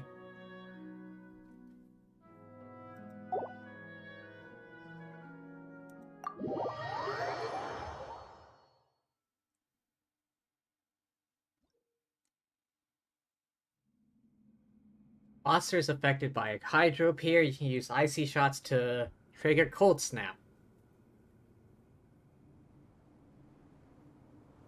Hit by other shots, shattering sequence, okay. Bounce pads? Oh. Justice for Zayu.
A bit closer.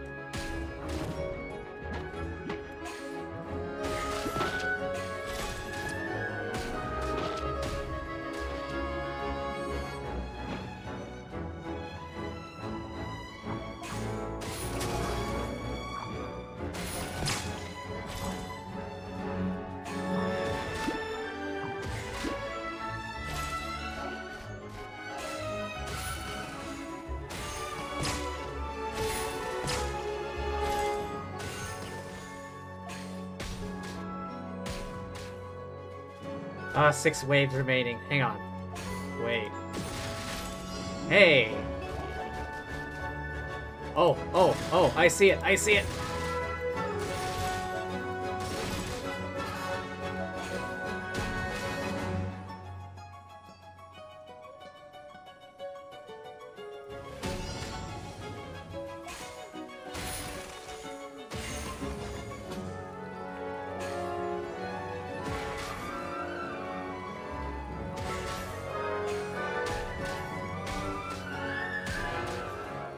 Alright, I'm running low on basic shots.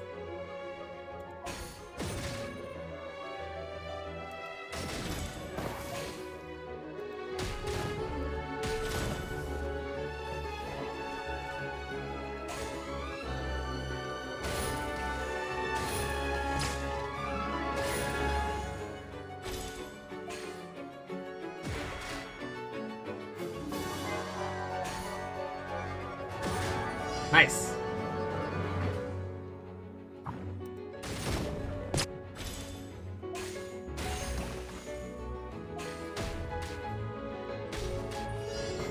Final wave, okay.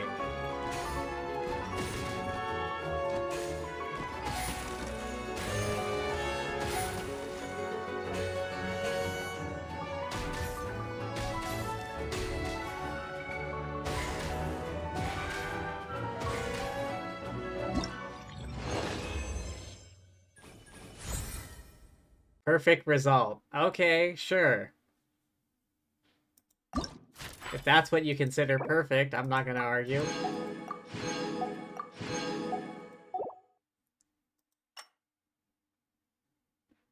Okay. Alrighty.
Wrong one.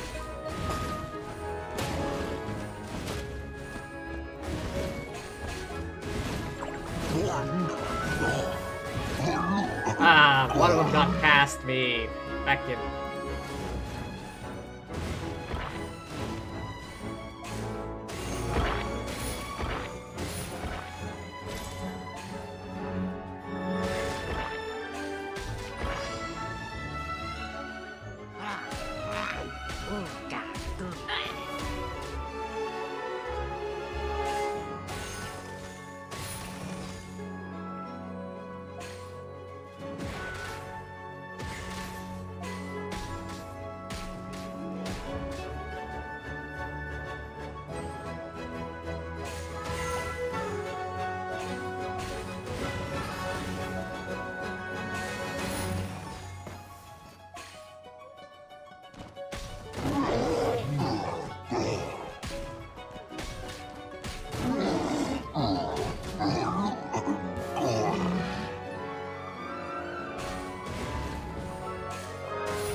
Alright, final wave and plenty of ammo.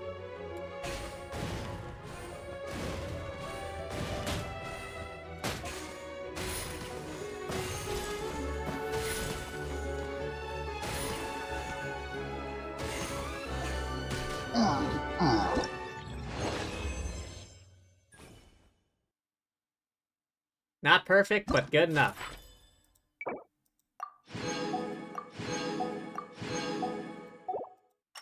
I got all the... Oh, what is this? Drawn manuals, okay.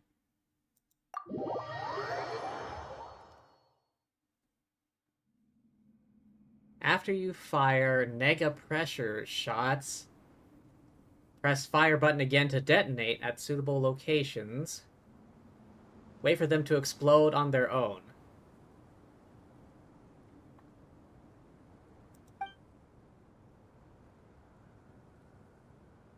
Pull to spike towers. Perhaps I should have been paying more attention.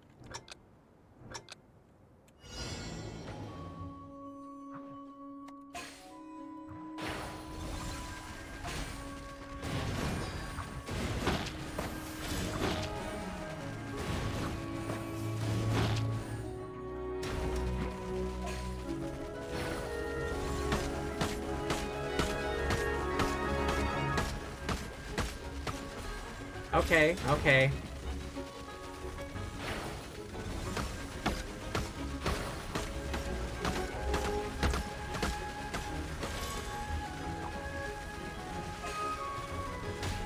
Alright, one more to finish it off. The prize!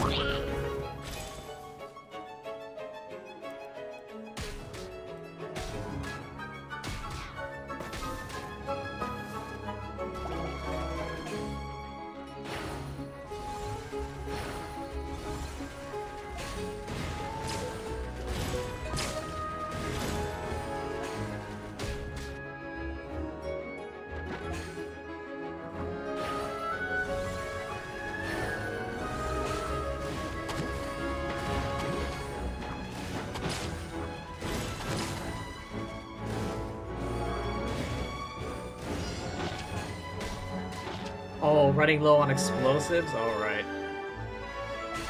But I kinda need it.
Final wave.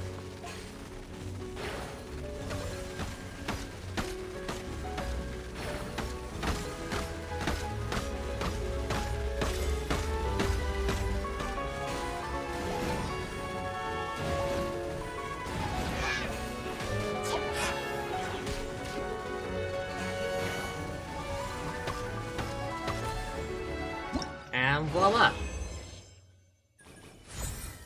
Perfect result, it says.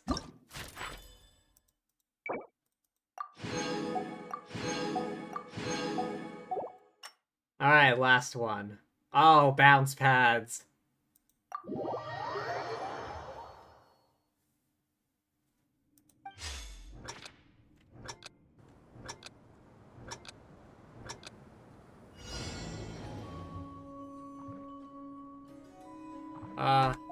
Wait, I only got...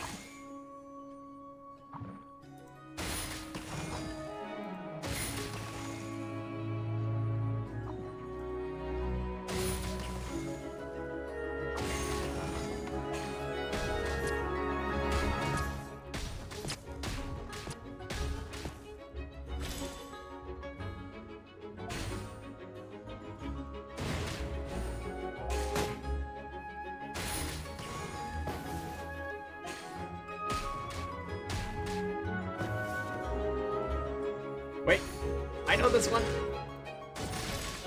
Ah, slightly off.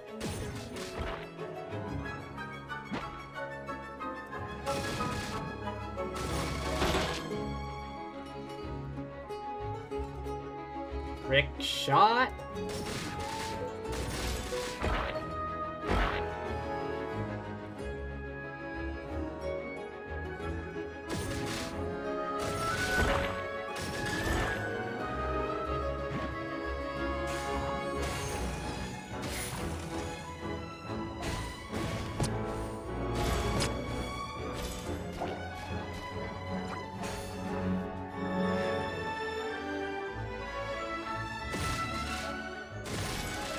Trick shot. Oh, okay. Fire, fire, fire!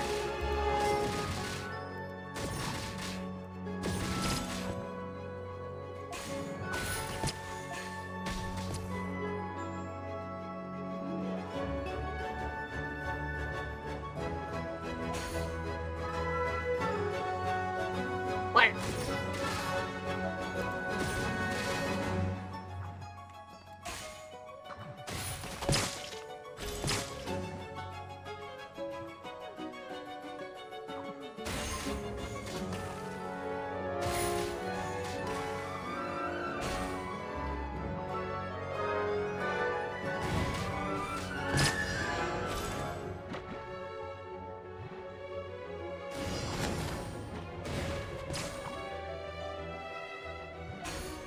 Trick shots everywhere. Go, go, go.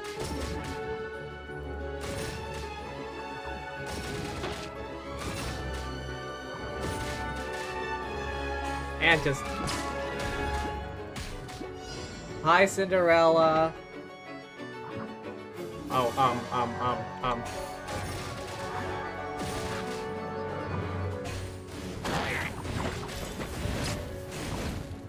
Spam! Spam! Spam everything! No survivors!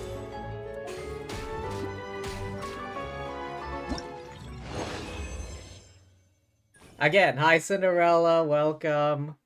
You missed out on all the bikini swimsuit Nikkes earlier. You missed out. A lot of boobs. Nice cake going on.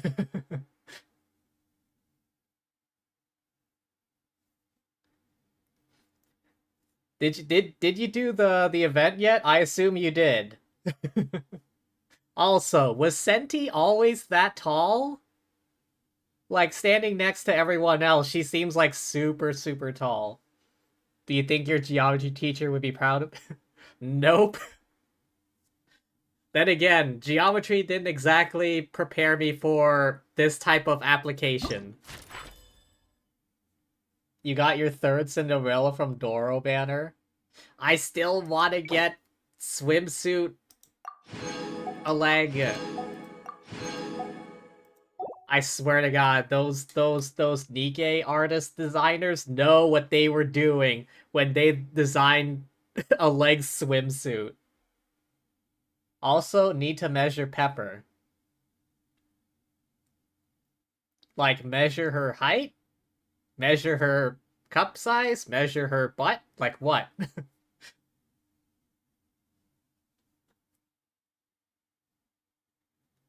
What measurements do you need? I think all of us want to know all of Pepper's measurements.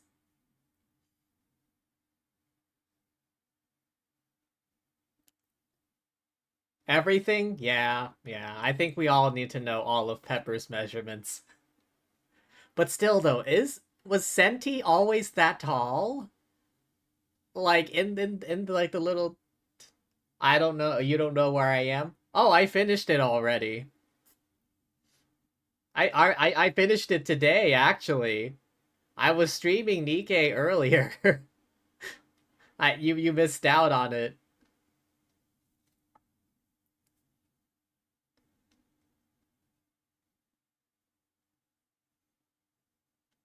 Pepper and Jan in the closet. Oh yeah, that moment.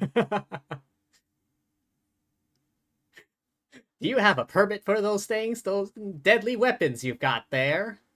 Pepper is not that big? What do you mean she's not that big? Have you seen the swimsuit outfits?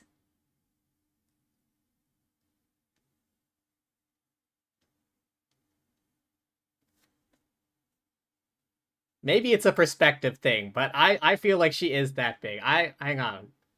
I don't really use her much, so I wouldn't really know what she looks like. I don't like know what how the outfit makes her look in her normal outfit, but that cutscene easy DD. Again, I'm a guy. I don't know how like cup sizes relate to, you know, actual size. Like DD. That I know that means big, but like how big?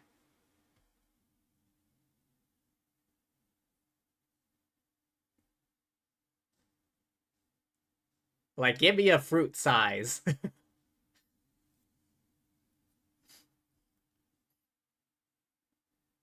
Bigger than her swimsuit?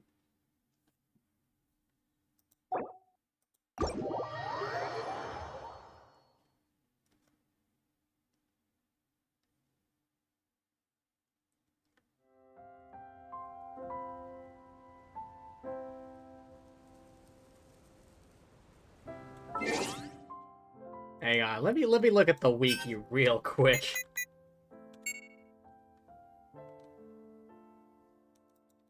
Uh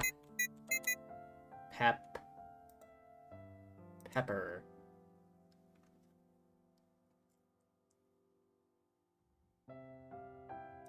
Gallery.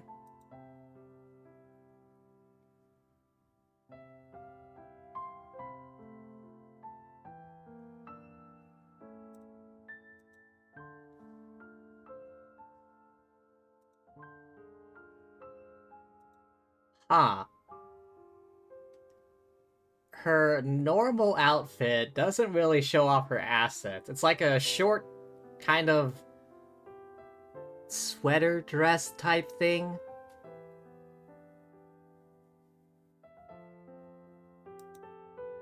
Yeah, you don't really get like a scale of her assets in her normal outfit.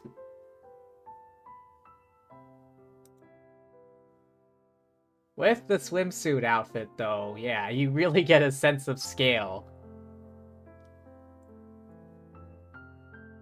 Okay, what about Jan? Gallery. Default.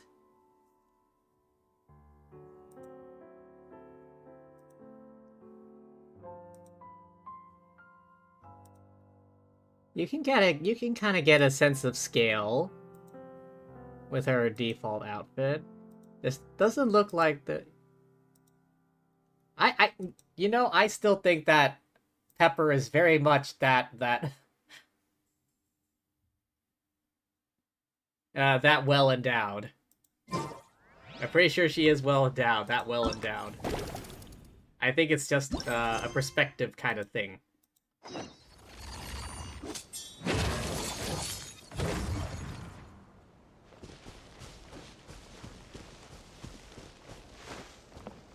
Alright, what do you got to say?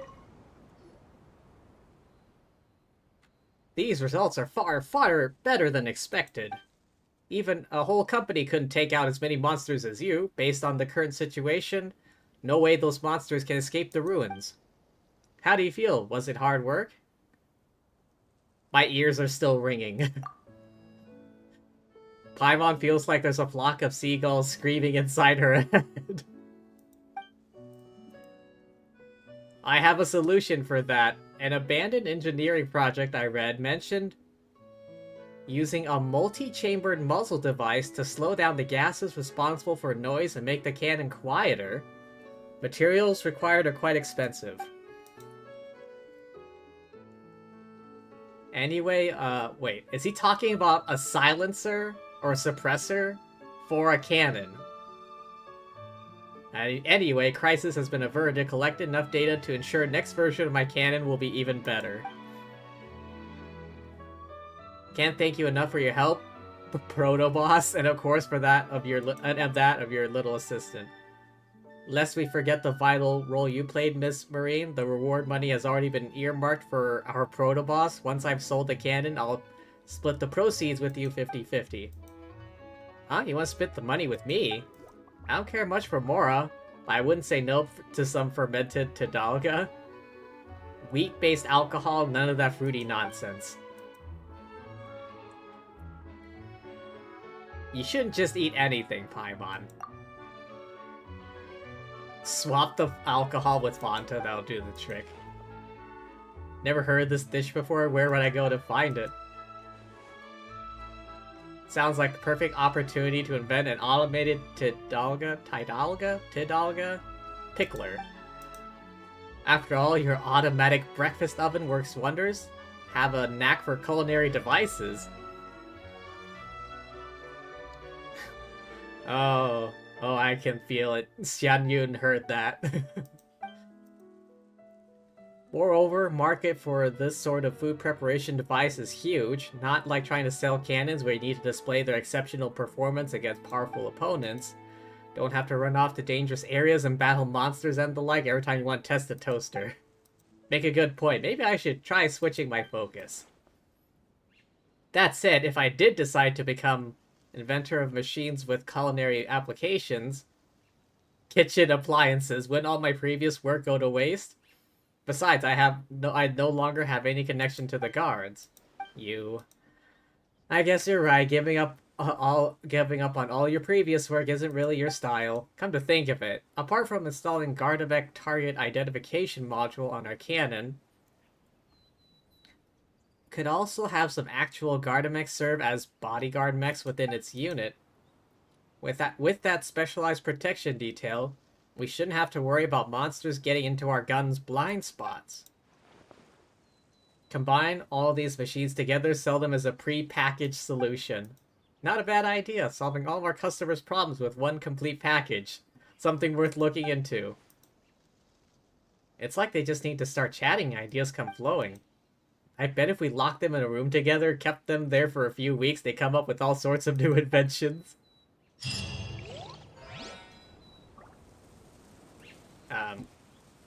Fare thee well.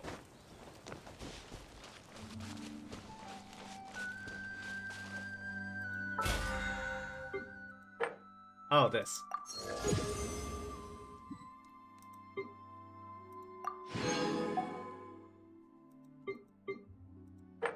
One day, 7 hours left.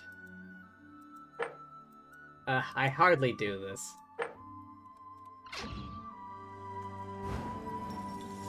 What else? Oh, the fecking Stygian Onslaught.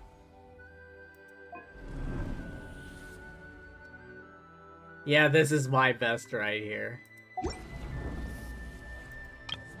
Still though, 87 seconds? How the feck do you accomplish this? My best is 158. A little bit less than double that. How do you manage it in 32 seconds?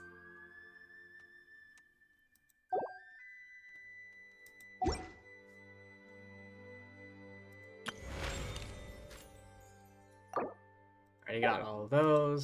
Well, the rewards, anyway.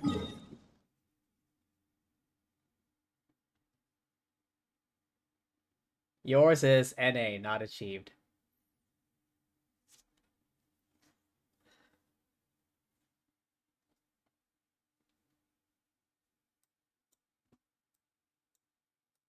I wish I knew. Well, no, maybe. I was thinking, like, I wish I knew what Alice's, like, ascension materials were so I could pre-farm, but I imagine it all comes from not cry. So I can't pre-farm for Alice, the one character I want the most.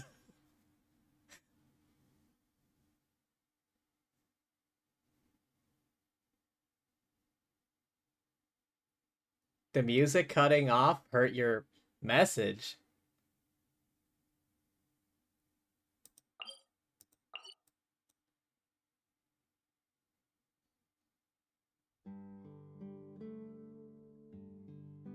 But yeah, like I was saying, I want Alice so much.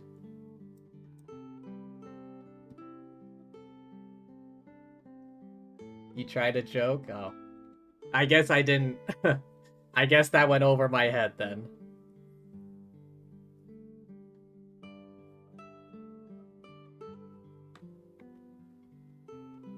Yeah, that joke kind of went over my head.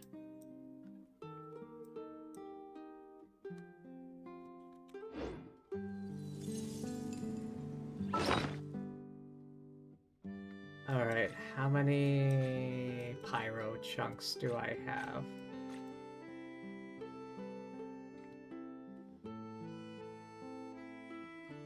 Okay, a ton of these and those. I got a ton of electro chunks. Wow, I barely have any cryo chunks.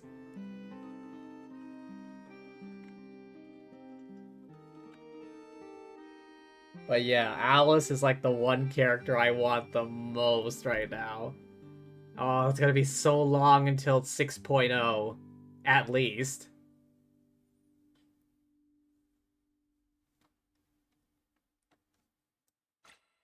I want Elf Mommy.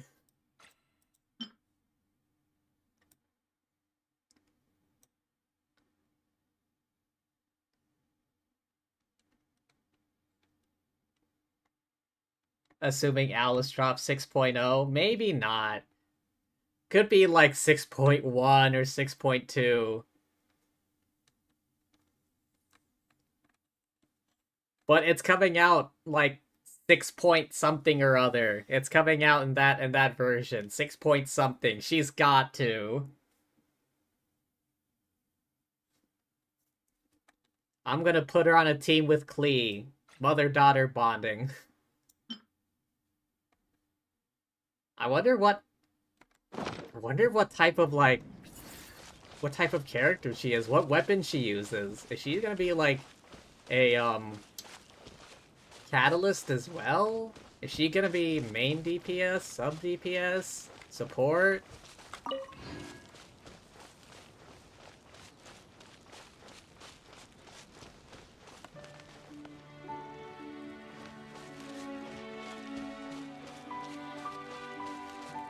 All I want to know is I hope she's powerful, given like all the lore about her.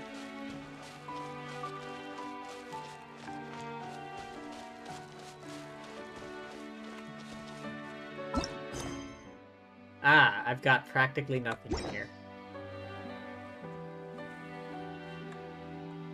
6.1 to 6.3, a character that is overhyped like that? I don't know about overhyped. I mean, I think Inefa is coming out 6.0.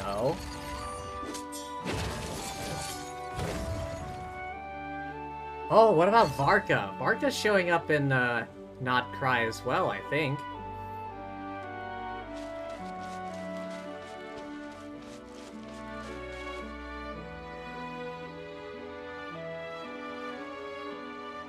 Grandmaster Barca.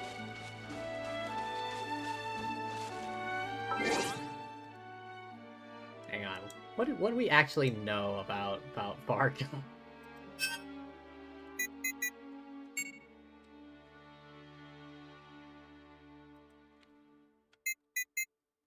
Barca.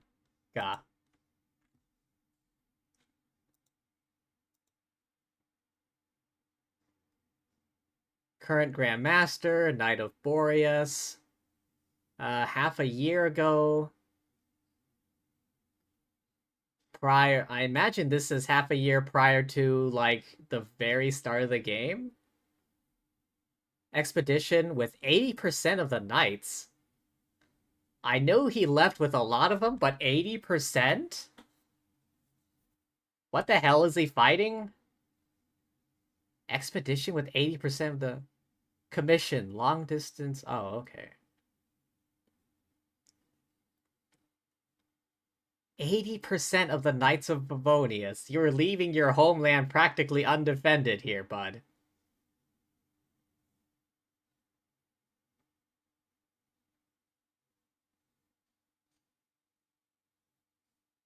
One of the strongest people in Mondstadt. Titan of the Knights of Favonius. Nothing to worry about. He's leading the expedition, holding back during a sparring session. Barca brought Rosaria to Mondstadt. Accepted Eula into the Knights, met Razor. Appeared to know Razor's parents. Asked Barbados to set up the conference with the Hexen Circle. Through an unknown agreement, would agree to help Mondstadt in time of need.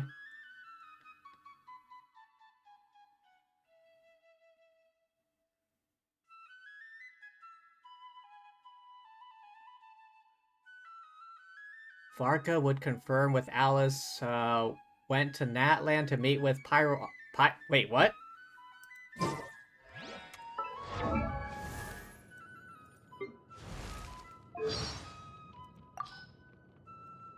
Does she know Varka? Shilonen, Silali, Chasko, Roran, Eonsan, Mulunani, Varesa, Captain, Mizuki. No, it doesn't say anything about him.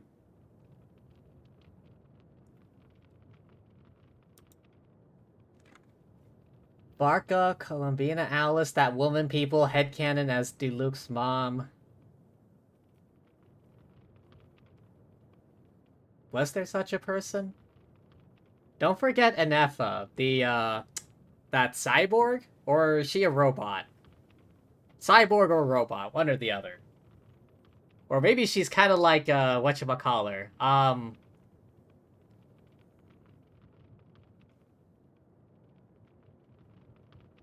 Catherine? From the Adventurers Guild? Oh.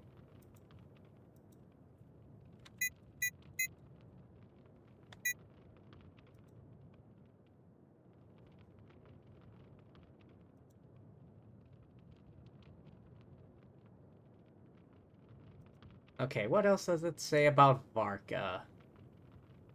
Went to Natland to meet with Mawika, ended up having a drinking contest with her. Wait, when did this happen? Oh. Unable to remember he lost to Mawika in the drinking contest.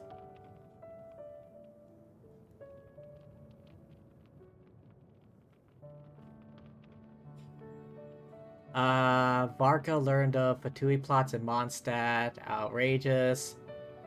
Prior to Vinelesa Fest. Sent Mika back to inform Jean. They met Capitano, got rest his soul. Harbinger that had been sent to Natlan. Left a note for Lisa. Oh yeah. Razor to learn about his parents. Currently headed to Notcry to investigate new information during his expedition.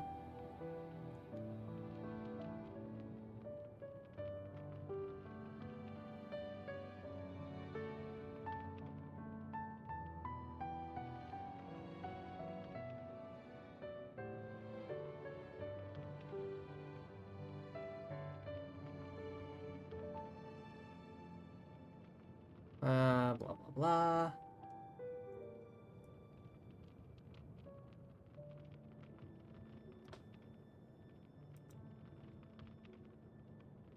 Nicole Rian?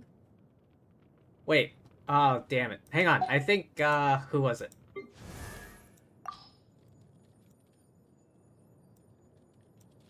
I wonder if becoming human was an evolution or regression to her. How did it feel, witnessing the self-destruction of her species firsthand? I considered asking her these questions when we first met, but given her personality, I thought better of it. I think I'll just leave her alone to work on her sculptures.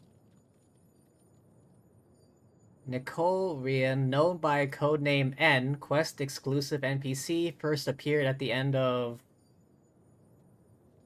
blah blah blah, Act 3, inversion of Genesis, unidentified at the time. Member of the Hexen Circle.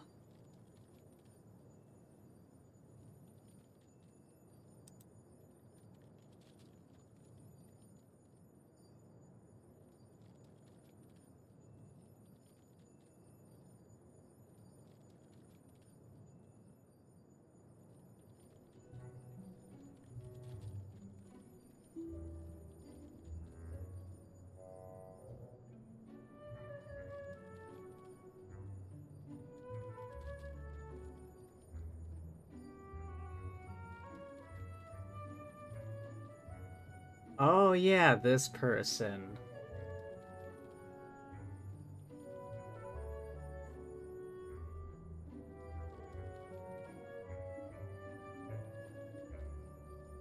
Yeah, they talked to the Traveler after Wanderer removes himself from history.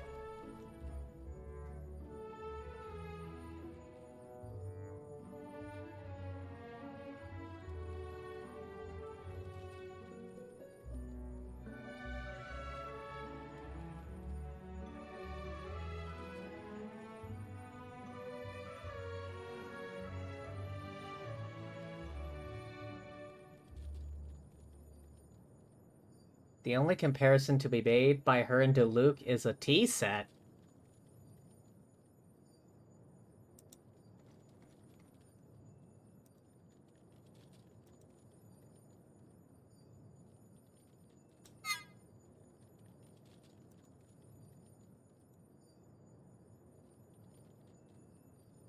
Yeah, I think I need to, like, refresh my knowledge of the lore. I think I might be missing out on a thing or two.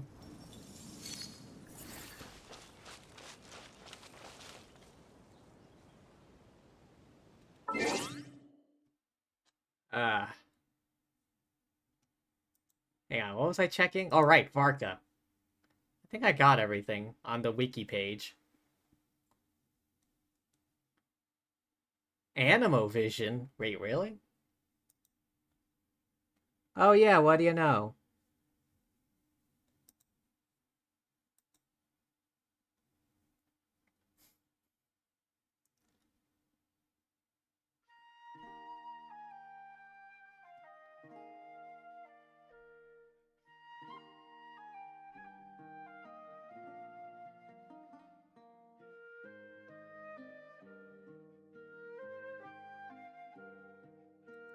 Wait, where is Not Cry located? Hang on, what is this?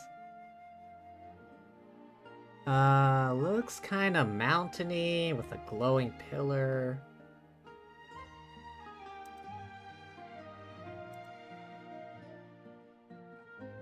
You don't know if you'll be back in Genshin?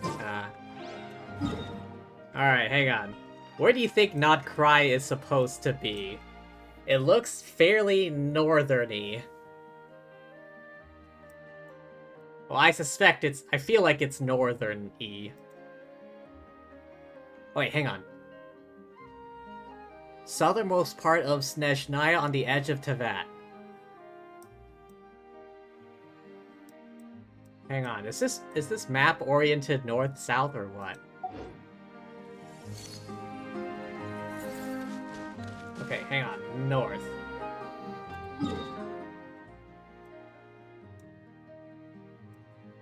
Am I pointed directly north?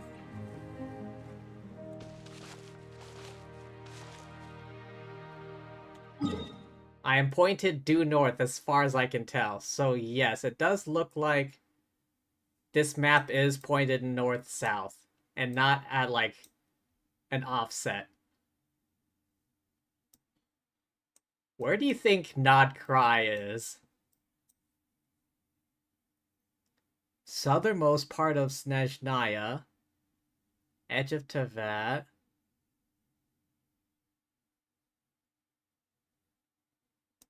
Description.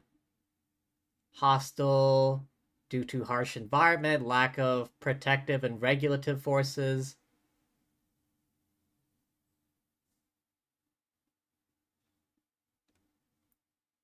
Southernmost part of Snezhnaya.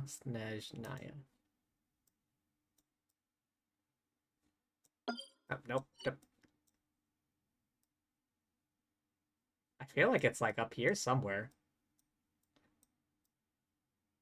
Southernmost part. I wonder if there's any spot in this place where you might be able to see it.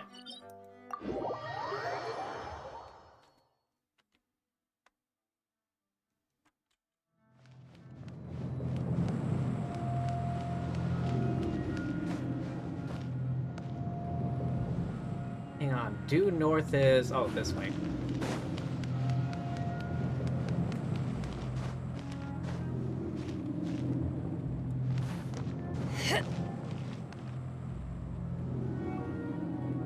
Nothing out there except mountains.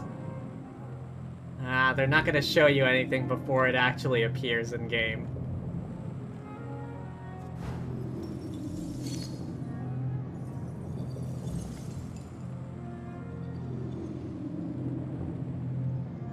Nothing but mountains.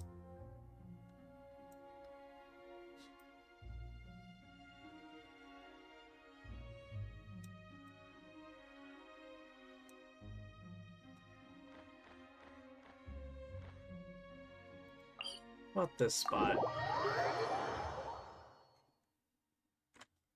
Will I be able to see anything if I look northward? Okay, there's Fontaine. That's Chenyu Vale, and out here is a whole lot of nothing. I can see Storm Terror's lair in the distance over there. But out this way, it's just a whole lot of nothing. Yeah, they're not gonna show All you. things come to an end. Even time itself. Yeah, a whole lot of nothing. Alright. I think that's enough for me for today. Ugh. Ugh, that was fun. Whole lot of searching for anything about Alice through character dialogues. That shooty mini game. And then Varka and Not Cry, and where the hell could it be? Because they don't want to tell you where it is before they actually release it. But yeah, thank you everyone for stopping by. Hope y'all had fun. I know I did. But yeah, thanks for being here. Thank you to anyone watching the VOD, and thank you as always to lovely fortune tellers watching this before I stream. Let's see who's on, huh? Oh, Bumblebee is on. Alright, let's go say hi, shall we?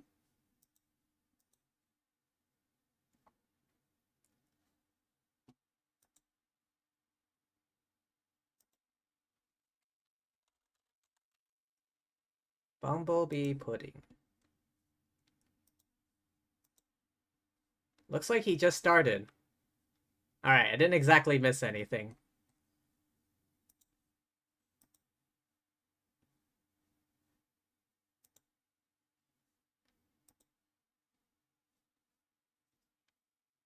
There we go. Alright. But yeah. Thanks once again for stopping by. Remember to hydrate, rest up, eat tasty things, all that good jazz, and peace. Oh, and one last hydrate, of course. Alright, later.